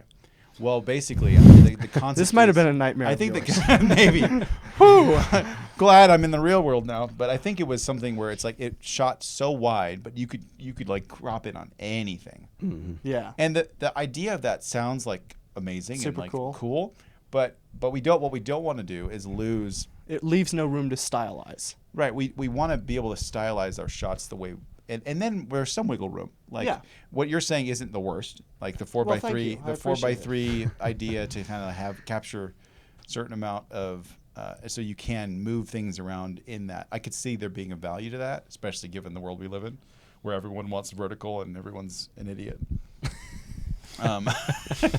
Or everyone's turning into. I can't tell Dane's real opinion Everyone's on the slowly vertical morphing horizontal. into an idiot. Everyone. Well, the thing is, like, even everyone's scrolling on their phones and everyone's trying to be an influencer and everyone's trying to Would do you like Apple to TikTok. shift the orientation of phones to horizontal? No. Are you sure? No. 'Cause- The thing is, like, that's not my main issue. My main issue is with people, it becoming the norm for like. This may be a silly prediction, but would it surprise you all if 5 years down the road, a movie is made In vertical? at like a theater, Yeah. like and shown in theaters, but it was in vertical? I'd probably shoot that movie. I would be. I would be surprised. Get out! No. No, I would be surprised. But at the it- same time, they do have like the Grand Budapest Hotel, which they shot it horizontally, and then like most of the movie is in a literal square. Okay. Have you seen it? No. It's a very weird, random Wes Anderson movie. He makes totally Which is like, every Wes Anderson, basically. Yeah, he makes total like Wes Anderson, LSD yeah. trip movies. But basically, I could it see starts 4x3 off. working well on a Wes Anderson Yeah, movie. it starts off in like a normal aspect ratio, and then as soon as he's like reminiscing about what his growing up, it shifts to a literal square. I love it. And then That's the whole, awesome. like the whole movie, and then when he goes back at the very end and the story's finished, it shifts back. That's great. Anyway, very odd, but no, I feel like I I've would seen still this be. movie. It's actually not a terrible movie. Oh wait, the Grand Budapest Hotel. Yes. Sorry, That's- I yeah. have seen that. Duh. No, so that movie, it's not vertical, but it is a square. Yeah. So It it's ends a up being different square, kind of yeah. Yeah, but it would be surprised if remember vertical seeing- content yeah. if there was a vertical movie. The whole vertical and people filming like that for events. Like if I could just have people turn their camera and filming the fail that way, whatever it was, the fail, their family moment, like just You're like talking for from content like creation from an editor's perspective. Well, sure, from an editor's perspective, but even to watch it later with your family, it's like, are you gonna everyone's gonna get around and watch it on your phone? Yeah, Sure, that that's is fair. probably gonna happen. Yeah. but also if you're If gonna you want put to it on make your memories, you TV, put it on your TV. Now Right. you're just Now everyone's everyone's watching like, well, this that's stupid vertical You on could the watch TV. like 3 memories at the same time. It's like, now. oh, well, everyone's gonna turn their TV vertical, No, rotate it they're not. to watch their Maybe. stupid home videos. That'd be fun. I doubt that. I mean, there are some Pretty TVs fun. that can do that, but My anyway. goodness. Well, we found Oh. Dane's sticking point. Yeah, that was a good one. There is. I think I'm not alone. I don't think I'm alone on that. Yeah, I wouldn't be shocked. I'm I don't sure think I'm alone. many of the people who are. I'm not You're alone. not alone, Dane. It's Many of okay. the- We're here. Peek there. peeked there. Hello. Tane's fascinated with the audio recorder. A lot of the directors from movies would probably feel the same way. yeah. Let me add one little thing though. You said something in passing Oh, what did I say? that I thought could be interesting. Not to Go get ahead. to whatever your next question is. I don't think he has any more. Um, Where should Final people remarks. find you? Screw that. Let's talk about vertical and how much I hate it. Well, I guess my last thing on that was you didn't flesh this out, so I don't know if this is where you were going. I'll just assume, and then you can correct me. But in passing, you said change the world, and you didn't go any further than that. You said if we're going to film stuff, if we're going to change the world, something like that. But you didn't flesh that out. And my guess was you were implying that if you want to change the world, you'd rather be doing it horizontal than vertical in terms of aspect ratio. What was that? When did I say that? It was a very passing moment, but it caught my ear. And whether or not I Dane think this was was right about when you were talking about we're building things for the kingdom, and the It kingdom, may have been. the kingdom does not tolerate I forget when it was, 9 but by 16 regardless aspect of ratio. where Dane was what's going your with it, question? just in general, and again, not sticking this to Dane. So just now in general, changing the world in terms of, being able to get more reach or potentially reach more people. Right now, I think we would all agree the majority of people are consuming their content through their phones. Yep. Would we agree? Whether that's Probably turning it true, to watch yeah. a movie or whatever. And I would also argue that the majority of content being consumed is now social media, whether that's TikTok, Instagram, Yeah. YouTube. I if would you say especially when you combine. unfortunately so. Well, I'd I say think I would say there's probably too much social media. well, that gets down Here to I am on a preference podcast. basis again. I think on just personal habits, but just factually, I think most people are Oh yeah, consuming it absolutely, that way, right? 100%. Actually, So- should they? No. Are they? Yes. Absolutely, yeah. So, but my point being that if you do want to reach more people, in order to change the world or to change a thought or to get your message out there, you want to actually be able to get your audience where they're at, right? And where they're at is on vertical content swiping through. True, but I will say the most A, thought-provoking, and B, interesting as far as like from an editor's and video shooter's perspective, the best and most interesting videos I've come across have all been horizontal. Well, I think and so if Yeah. we're gonna make the most impactful videos, I would say that I've seen have all been horizontal. I just what the vertical format is so closely tied to social media, and here's me doing my TikTok dance, that if you have like a you're saying something really thoughtful in a vertical format, it just automatically becomes kind of almost childish. I don't know if that's the right word. Well, I think that comes down to, again, personal preference, because if you're a video Oh, editor, here we go again. well, no, listen. Personal preference. No, it really is though, because you have to see what is. We're all free market capitalists, I would assume Yeah. here. Heck You yeah. have to see what the market Screw wants. you, George Soros. so What's your language? You young said man? that literally 3 minutes what does ago. the I said market young want? man. That's fair. What's your language? That's fair. What's the market want? What is the market demanding? And we can always be, as Darren would say, precious about, we're video editors, we're behind the camera, we have our likes, our dislikes, our preferences, but at the end of the day, it's the audience who matters, right? So our preference of, I've seen and been most impacted by horizontal video doesn't then apply to the 4 billion other people that are online as well. And I would say that well, hold on. I'll let Why go ahead, then? finish. I'm Why gonna then let with Dane social say something, media? and then I'm gonna say Why is it social media primarily that whenever there's a coup, gets shut down in a country? So if you have somebody trying to, Oh yeah. Okay. you know yeah. what I mean? see The what you're power. saying, yeah. What I'm saying is, dislike it or like it. doesn't Social media matter. has incredible Social- power. exactly. And the most powerful thing on social media, as far as reach, is vertical videos. Yeah, that's all I'm saying. Is Yeah. that factually you have the abundance of information that's being out there right now, and the main place people are seeing it is on social media. And so if your desire is to be in front of the most people possible, then you would be on social media, and then you would conform that media to the way that's getting the most reach. Yep. Not saying that your end product has to be vertical, like a Riot and the Dance. Like, you can utilize, social media in a vertical format to then get people to the actual movie to watch on Right. the TV and stuff like that. Right. My point is just simply that I guess maybe from my work in general, that is more so like going to businesses and doing content for them Is rather than horizontal. putting out wonderful things like Riot and the Dance there is a difference there. Yeah. Is that if my client is going to get the most for their money in terms of reach for potential customers, I'm going to put them where that reach is True. majority. Absolutely. So, 100%. If you're working for a client and they want to get out there the most, then yes, you do whatever you do what you need to do to get them there the most. Dan, you were going to say something. You lied. Oh, do I? You lied, and you just butt in right in there, and you said, Dane, I was going to get you the first word, and you just... True. I lied. You lied. All right. Well, now that I've lied and gone through with I just want it, to make you feel bad. I don't feel bad I at know, all. I know you don't. So I guess I get what you're saying. You're saying that the amount of people who are watching vertical content is a lot, and if we're going to reach those people, we want to be making the content that they're going to consume.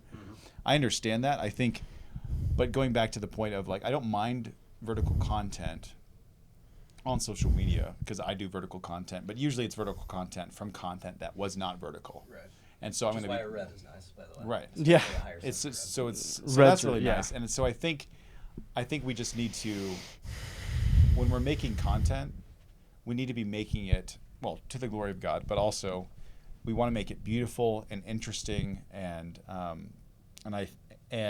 we want to be telling good stories. And so your point about the reach and getting to people, it's like, sure, that's a thing, and I'm not denying that, but I think, and when you're able to convert your actual good content to content that people consume vertically, I think that's fine and wonderful, because that's... I like that distinction, the actual good content. Right. No, because it's actual good content. And then He's just saying that. Yeah, no. I'm just you joking. can put the content that is like ribbing. minimized and like shrunk down and kind of like Right. compressed. Shall we You're- say? you're Like, saying that- you're putting it in a zipped folder. The full You're project putting it into a versus zip folder for somebody Yeah. to watch. You're saying that the You're- horizontal aspect ratio gives you more capabilities for creating beautiful content. Well, obviously, because it is like, if you just objectively, Yeah. this is how we view the world. That- We're True. as humans, we're not Well- viewing things like Yeah. this. We're looking We like kind this. of So view- we want to watch things that Back are to going my 4x3. We kind of view 4x3. Let's be honest. we kind of what? View in 4x3. I mean, we kind of see like a I'd say we square. probably view more so in the Apple goggles type. That's true. Those I know, Apple man, goggles this are has gotten ridiculous. We are. guys Sorry. are like, regardless- Anyway. That's all I have to say on it. At least I'll let Yeah. Dane finish No, that. I think that what you're segment. saying, it makes sense. It just I think that we should be. I think the big problem we have is not having enough people interested and good, like not only interested but talented individuals into getting into video and videography. And if we want to have more people trained in that area and trained in that area correctly. Like Yeah. I don't want them trained in that area, like trained with vertical mindset. I want them to be like, how do you make something beautiful? How do you make a beautiful film that tells a good story? But And I there don't want might to be also I don't want to be training them to understand. Like when I grow my kid up to when he grows up, I want him to know that horizontal. Like that's how we view the world. That's how we want to be making content. That's how we want to be consuming content in general. Obviously, Yeah. it's fine to consume some content that's not that. But I think there can be. But that's more like the. To Matt's point, I think there can be beautiful content vertically. Oh, And there may we definitely have not reached the point where the content that is vertical is as beautiful as the content that is horizontal. But I think it is still. It won't get there. I think we have. But for example, let me just pull up an example. You have zero battery. Oh, it's fine. I love how So this We're playing with the person, clock at the moment. IT Sandra Eriksson Hensema. I think she films a lot of stuff on this. I don't know, this zoo. But you look at reels like this. Yeah. See, that is beautiful. So that's beautiful, and I love it. Mm-hmm. You would just love it more if it was she's not, turned She's not sideways. filming that. I don't think she's probably filming that. She might be filming it vertically. Who knows? But there's things like. Yeah, this is really cool. Hold up. What's her name? Wait, stop on one of these. I'm gonna put up the like. How so- many likes does that one have, for instance? like 38,661 likes, and I love it, and I think this kind of content is great. What's her name? But I think that we shouldn't lose, when we're making something like this is You're just gonna a have to mini. send that to me. This is a mini clip Yeah. of a beautiful moment with a fox. And it should in the snow. make you want to go watch the horizontal video. Well, I mean I guess that's Like pretty when I see it, I'm like, okay, I want to see the video of that snow leopard, that's all it's the just way out. And with the content that we make, we shouldn't be trying to veer into trying to make it. We should make it beautifully in the normal horizontal aspect ratio in general. Not saying like all the time you have to do it that way. Yep. But I think we should be able to make products like that, and also be able to utilize a vertical platform to be able to showcase some of it. Yeah. So I'm not saying it's totally absent of all beauty. Right. No, I think it's just absolutely not. it has changed the way we watch video in some ways, and I don't want us to kind of lose the desire to go watch a movie in theaters. Like how many people, COVID didn't help anything, but how many people go watch movies in theaters now? Yeah. How many people go and actually go, because when movies come out, it used to be a big thing. Yeah. Like we'd Well, go, to be we'd fair, go because watch, we'd go it watch was like like- watching The Sound of, what was it? Not Music? The Sound of, no, what's it called? The Steven Spielberg about his childhood. Sound of Freedom. Not Sound of Freedom. It's the Sound name of the of family. My isn't it? mother? The Sound of My Hometown. no, I don't know. Light. I thought it was like literally a family name, like the kind of like The Simpsons, except it was the Spielbergs? Fables or the Fablemans. Fablemans. Thank you. Yeah, The yeah. Fable. Thank you. The I don't know Fablemans. where you got Sound of. Where you're going. Well, I just was thinking of Sound the of Sound of Music. Light or something like. But anyway, I think we need to get back to that. Where it's like content was made to be watched on these big old Sure. screens, Yeah. and we shouldn't lose that. I mean- but we shouldn't actually. We shouldn't lose that we either. shouldn't poo-poo stuff like this.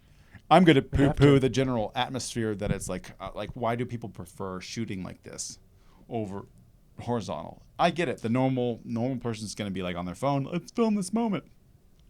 I get it. I'm going to make fun of it though. Yeah. Because that's That has content-wise, become that's not as increasingly good. apparent. And I do it too. I film that way too sometimes. Oh, And sometimes you kind of like, it's kind of nice to have that option because you're like, oh, well, there's a bird up there and there's a bear down there and I kind of want to film them both.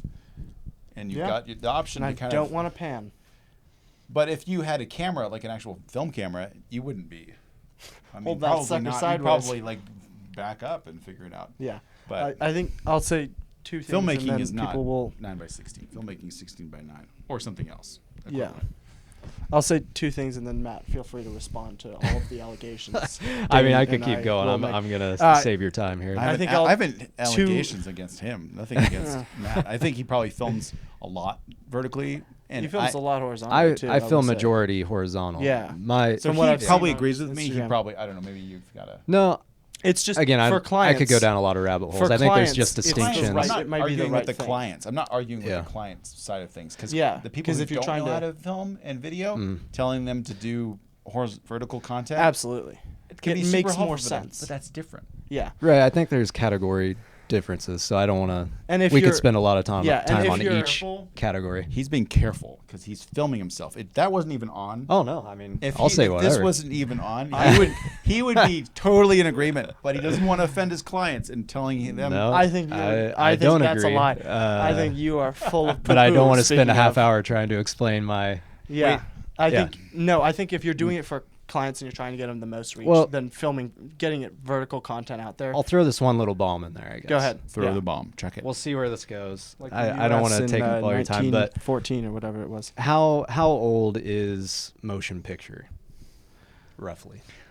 Oh, that sounds like a Darren Doan question. Well, shockingly, That sounds like this a question may- Darren would ask. shoot, probably the 1950s. No, it's older than that. So Well, we're 1900 thinking like silent films. Let's say like, 100 years. Say Let's just say 100 years. it was for- the 1800s for when the easiest. first photography was done, right? Like Yeah, but that was sometime like in that the- was like in the you 19th throw century. a- you throw I've a seen the first fire. nature documentary ever. The first documentary probably actually was the, Yeah. the Eskimos. I forget what it's called. I mean, But in photography general, was like you throw a 150 years, stick 170 years, something like that. Yeah. Right. So the way it was developed by, whoever invented it the way that they could do it at the time. I don't know why the preference of like the 16:9, why it became popular. I'm sure we could look into that. But the point is that the best. Well, probably because it. I think it's actually that it looks the best because we're used to it the most. Is what I'm getting at. So I think it's how we view the world more. Well, yeah, sure, but I think again we view the world probably more like an IMAX 70 whatever mil. Then let's do IMAX. So I'm all for that. No, I don't like. But my point is that how long has film been around, and yet we, in the grand scheme of how long we've been around as human beings telling stories, and then to jump from that to now vertical video can't be the norm or can't be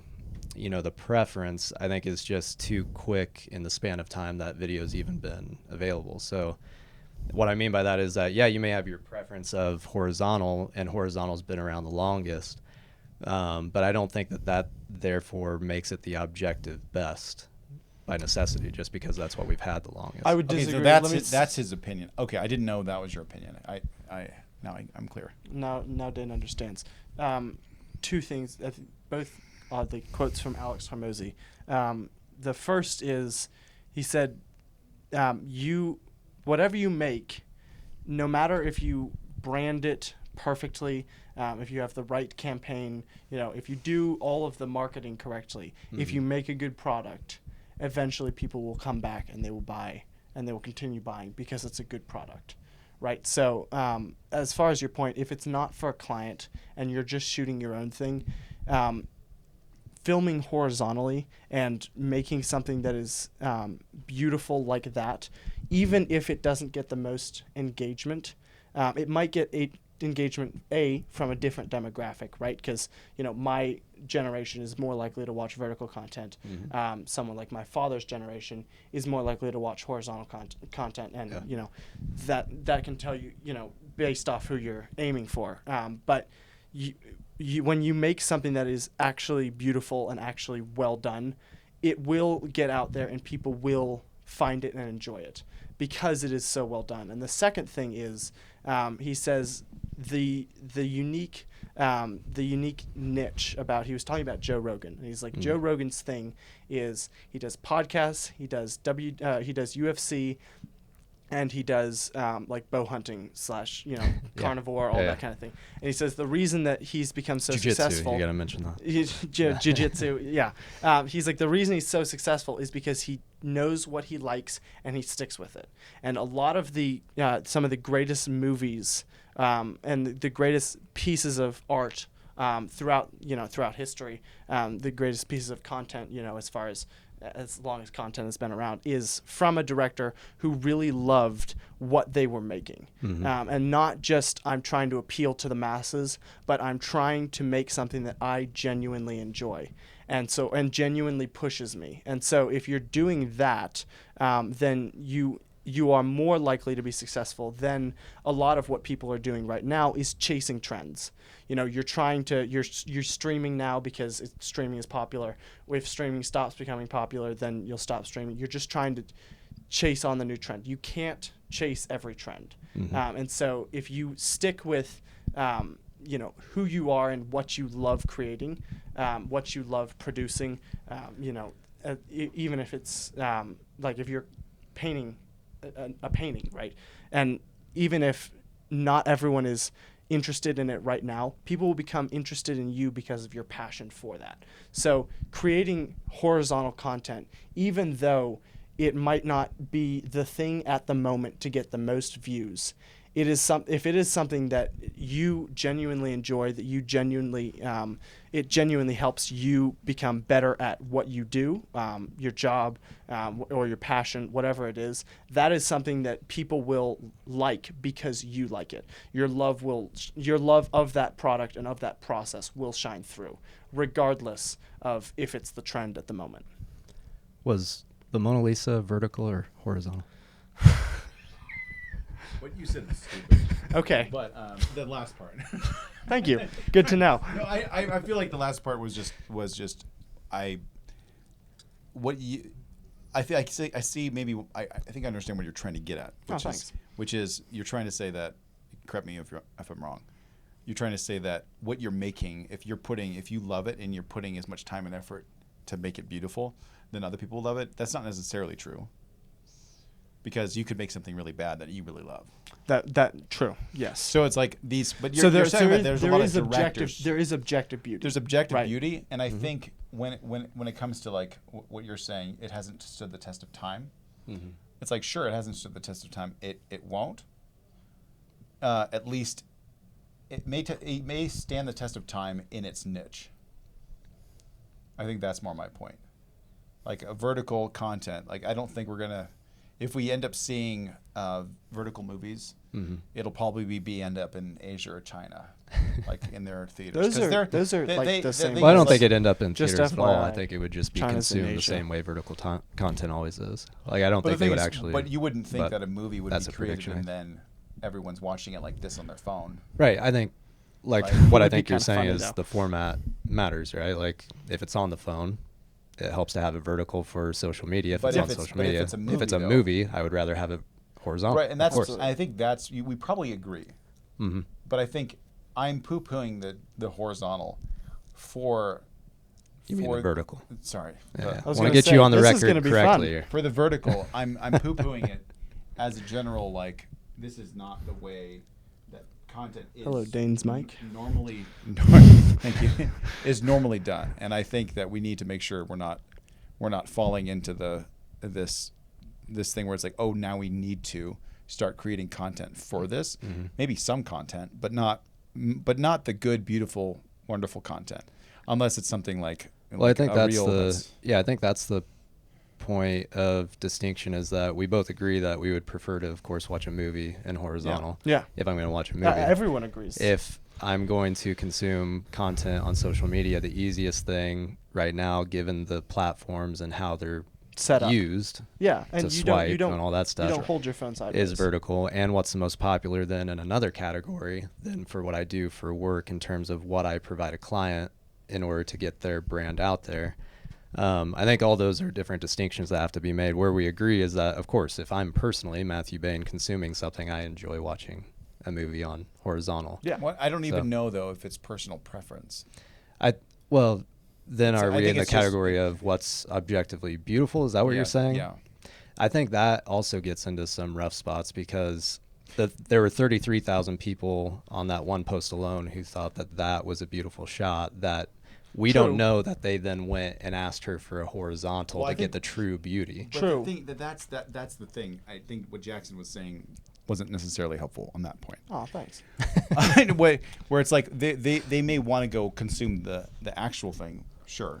So I see what you were saying. Oh no, It's I like- was speaking from like myself. I for- was oh, I was okay. like I want to So see you- that. Maybe not other people. No, would I'm not be- saying other people would want to do that. I think objectively, and it stood the test of time for a reason. You know, it was made. I think it was made that way, probably for a reason. You know, it started off with 4x3 and it got wider, but it didn't go. It didn't necessarily get taller. Right. And I think, there's a reason for that.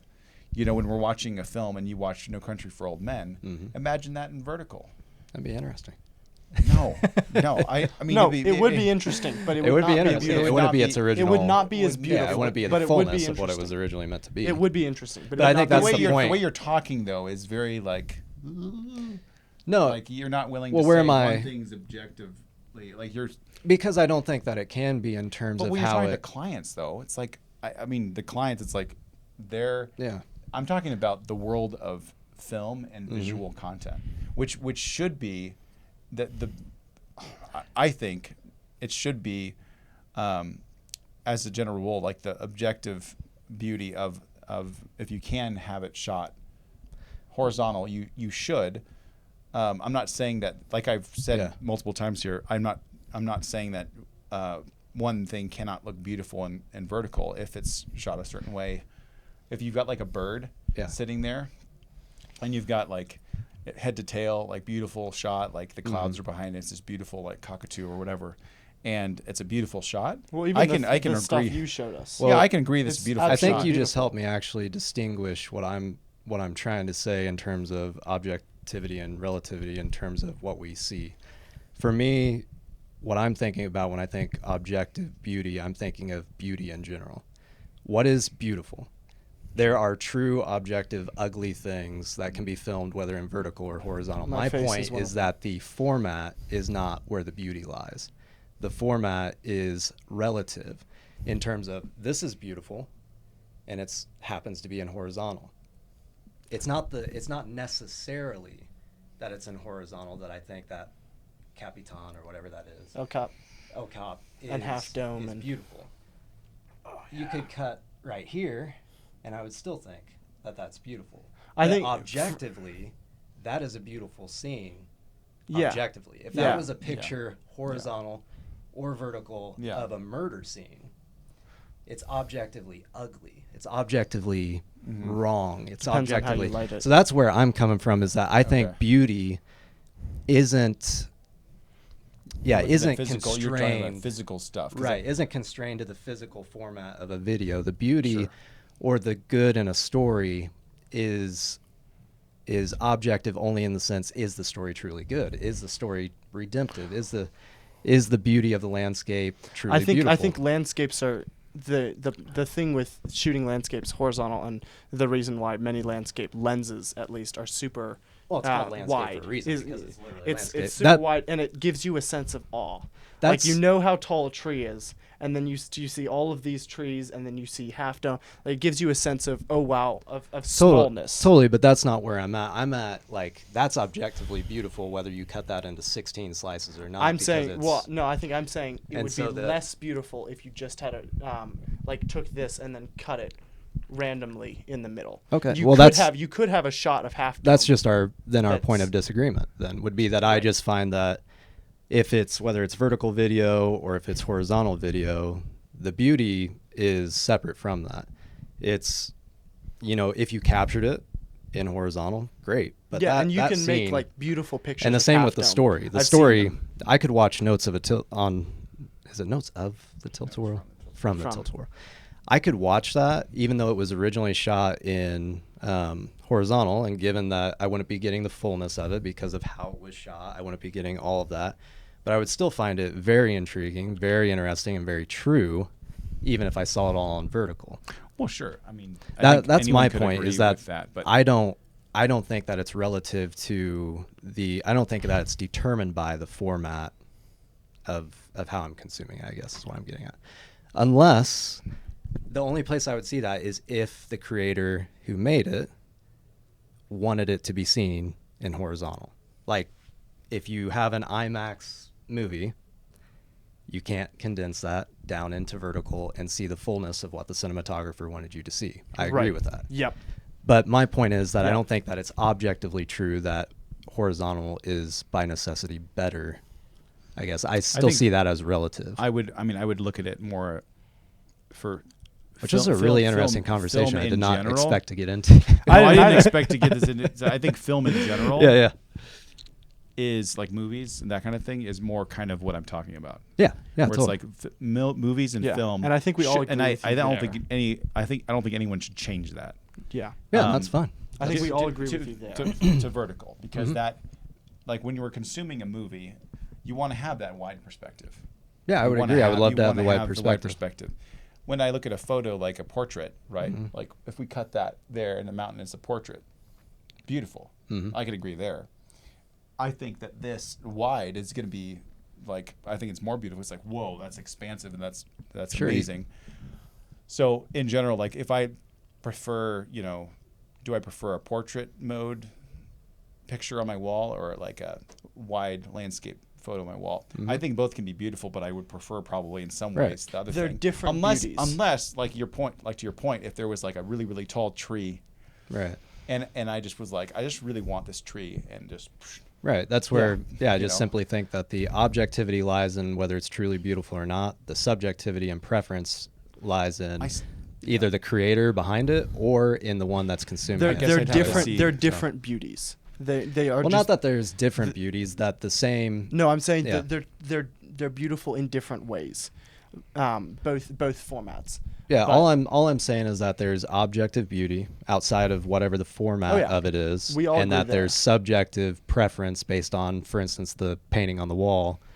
Do I want the full thing? I think we all agree I think that that's there's preference, objective so. beauty outside of the Right. Yeah. But I think we disagree in that. I I think I agree with. actually aid to. I think the format. Mhm. I does- think that, does- I think yeah. does- I think Dane and I are saying that the. Correct me if I'm wrong, which I probably am. But that the horizontal format is more beautiful. When it comes to, I think When it comes to film, when it comes to like social media, here's me, here's There's- Zach King. You know, there's a doing this subjectivity to it that can be, I can watch something that's really interesting because I saw, a vertical video of something happening that was pretty amazing, pretty cool. yeah. But I think if I were to watch that same thing with in a wide angle, it would be better. Well, not a wide angle, but horizontal mode, it could be better. Yeah. So I think, it really, there's nothing wrong with either format. I just don't want the actually objectively beautiful format to overrule. Right. Anyway, I'll let Dane have the last word there. No, let's, that's okay. yeah, We can we'll move disagree on on. that. Yeah, We'll yeah. move on. Yeah. For both of you, This is great. I love that was fun. Any upcoming awesome. projects? I'm not expecting a videographer to not be like really on the 16:9, but No, well, it's really funny. Okay, Yeah. last thing on that. Yeah. My preference I will let is Dane have the last 16 word. by 9. Yeah. He I know I says- lied. So I I lied know, just you're like I know that you're actually on my side. on your side in preference, not on your side in objectivity as to what is the objective best, vertical or horizontal. That was where it was. That was where the I'd have distinction to was. see. Yeah, that's a good distinction. But anyway, we'll Yes, let you. yes. continue Sorry, I with your- lied. I Regardless. did not give Dane. Dane, say something so you No, can have the it's last okay. word No, on that. You got it. You Okay. got it. Aw, look at you two Okay. making out. Thank you. Anyway, any upcoming projects for both of you guys that people should be aware of? I want to hear Dane's. I mean, we're getting close to wrapping up Africa. Yeah. for Riot. So Yeah. Do you have any more trips for that, or is that all? That's all shot. what was that? Do you have Are any you all more shot? trips for that, or is that all shot? No, that's all shot, Africa stuff. But I'm sure we'll hopefully have more trips to Africa. Maybe it would be great to get up to Alaska and film bears. Oh, Alaska's bears, awesome. during the salmon run. Bears, at Brooks humpbacks. Falls. They have orcas there as well, which are really cool. I would love to be honest, I would love to go to Norway and swim with orcas because that's the only place you can. Because America's stupid and we may It say that depends. we're home of the free and the brave, but It depends on the Are ship's we, captain. though? I will tell you that much. Matt, anything from Okay. you? No. oh man, Jackson hanging out with sketchy people. I've got a. Oh, you would not believe. I have a I new would documentary coming out about why 9:16 is better than 6. No, I'm just kidding. And I'm coming out with a documentary on why Matt is an idiot. No, That'd be that's good. more documentaries. Diss documentaries. That would just be like. This is totally not gone the I way would I be thought it was fine gonna with, go. Yeah. with filming that in a Right. 9:16 format. The one I'm talking about. That would be genius, actually, Yeah. and we should do that. And There used then to you be would come diss to my tracks. side. You guys are going to But- do diss What- documentaries. here's my last argument Yes, for yeah. horizontal is that you won't get crotch shots like you've just gotten on this camera angle. That's true. I've got many.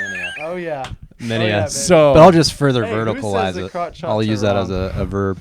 just to ans- people, videographers, cinematographers, directors, Anyone. anyone. Actual projects. This year is going to be going back to Indiana and Ohio for Bane Welker. We have a new series that'll be coming out, That Bane Welker Life, highlighting just all the aspects of the dealership, of especially the personnel, getting into what it takes to keep the farming industry going year in and year out, basically. So Yeah. there's that, and then there's going to be more stuff like what I mentioned before, repurposed with Sierra International. We'll probably continue doing stuff like that, and yeah, until something crazy happens, because it's an election year, we'll keep going after that stuff. Yeah. Any recommendations from both of you for someone who's just getting into this and picking up a camera and wondering what they should do? Yeah. And don't talk about aspect ratios.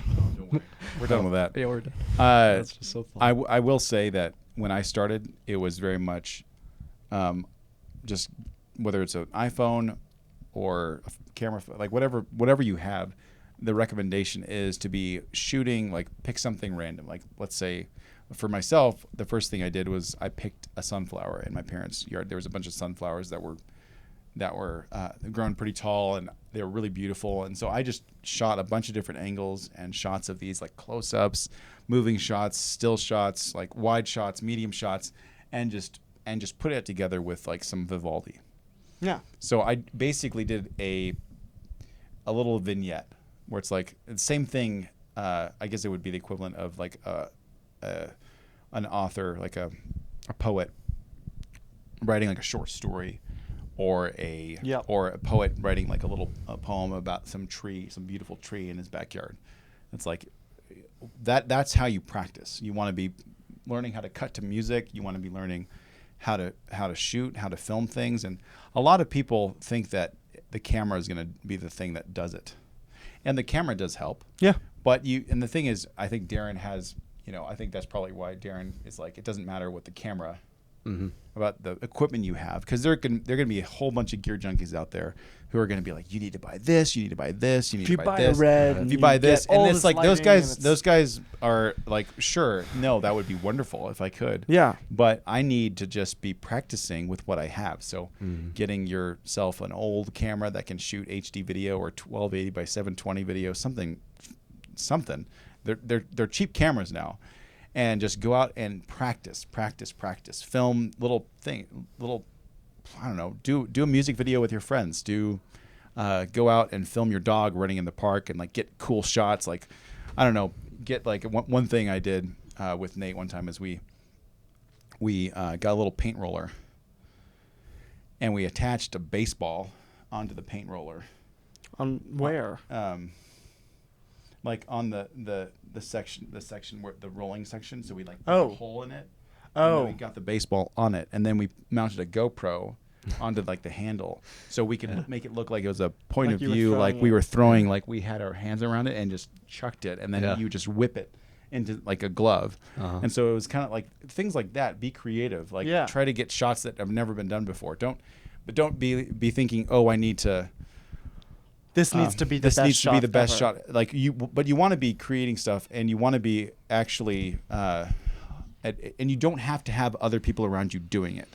Yeah, that's wonderful, great, but you don't have to have all of your friends. I ran into this one guy who was just complaining. He was like, I don't have any friends I don't have people who want to do it with me. I was like, well, first of all, you're weird. You're a weirdo. First, you're not lighter. I understand your friends. They don't want to do this with you. But it's like, dude, if you want to do it, just do it. Like, dogs do not care how socially awkward you are. It's like go film your dog. It doesn't matter. Just go out and film, create things, create short things, post them, get feedback, actual feedback, get people to criticize your work. Yeah. But don't be precious either with your work. Yeah. Also, try to make your goal is to be able to make beautiful videos. Yeah. And so don't, if you make a video and your friends are like, this is so wonderful, it's probably not true. The first one or first few. Yep. Just but talk to people who actually care about you. Yeah. Yeah. Ask your father, not your mother. Matt, any advice? Yeah, I think right along the lines of what Dane was saying in terms of getting reps. The reason why, like what Dane brought up of Darren not caring about the equipment as much, is just because the ones who are actually going to get to do work and actually make a living doing this are the people who get stuff done. Yeah. Like actually complete a Take project. Action. So if that means you're completing it on a Handycam, awesome. If that means that all you have is your iPhone to work with, awesome. Like you're doing it. Yeah, exactly. As long as you're completing things and getting reps in. I think it was David Fincher who said, like, guys, get an iPad. You can film on the iPad. You can take notes on the iPad. You can coordinate with friends through the iPad, send them shot lists or whatever you want to do. Like, get an iPad. Like, there's no, like, and that's a guy who gets to shoot on whatever red he wants. He has reds developed just for him. So, so that's, imagine that's really, I think what I would suggest the most is just get into it. And I guess one other thing along with that, get stuff done, but also realize that, Like I think I even have it on my LinkedIn, YouTube University. Like Yeah. everything I learned was from like that I intentionally wanted to learn was from YouTube, Yeah. and it was all free. Yep. So get on YouTube, look up the simple things. How do I Which is edit? amazing. Which How is do I do a amazing, green yeah. screen? Yeah. Yeah. All that stuff is available for It's very free tricky. on YouTube. Go there, spend the time. Then, like Dane said, go out, get your friends, do a music video, Right. do something that sucks, Yeah. and complete it. Yep. And Inaction is a slow so- death. And realize that it sucks. Right. After you've And why does completed it suck? And then learn from Yeah. it, right? Realize So- that it sucks like Yeah. 2 days later. right. I made a movie with some friends at NSA, and it was the worst movie I have ever. It was Which makes me terrible. want to see it, though, because I like Dane. So But it's I would terrible. love to see it. I was the director of photography, and maybe the photography was somewhat good, but the whole thing was just kind of like, oh, this was great to do, but terrible. I learned what not to do in this day. Right. Yeah, Documentary. and you learn about people when you Yeah. work with other people, and it's great. Yeah. Inaction is a slow death. So Mhm. go do something. And then where should people follow you? Matt, you've got LinkedIn, Matthew Bane, and Instagram as well. Yeah, I It's mean, you Matt can follow Bane. me on It's Matt Bane on Instagram, or just look up Matthew Bane on LinkedIn. Those are probably the two that I'm on the most. Yeah. So, yep. And Dane has 0 LinkedIn presence. But I if am on you- LinkedIn, but I don't really. Yeah, I you mean, don't it's really. just Right. I'm not a huge LinkedIner. person. I mean, I'm on Instagram, Dane Saxon, but that's pretty much my presence. Personal. Go find his content at Right in the Dance Instagram. That's the place to go. There you go. There you go. Well, we should, you should want to follow Right in the Dance anyway, because Yeah. Right. wonderful content, Great stuff coming great out. stuff coming out. Africa and, is almost finished. we're hoping to just get a move on and start making a ton of these. I'm hoping. Yeah. So Awesome. Well, thank you guys so much for coming on, and Thank you. let's wrap it up. Thanks. Appreciate it. It's been a dude. It's been a dude day. There's this dude. What's it called? This dude podcast. You would be out a little. You would be out a little.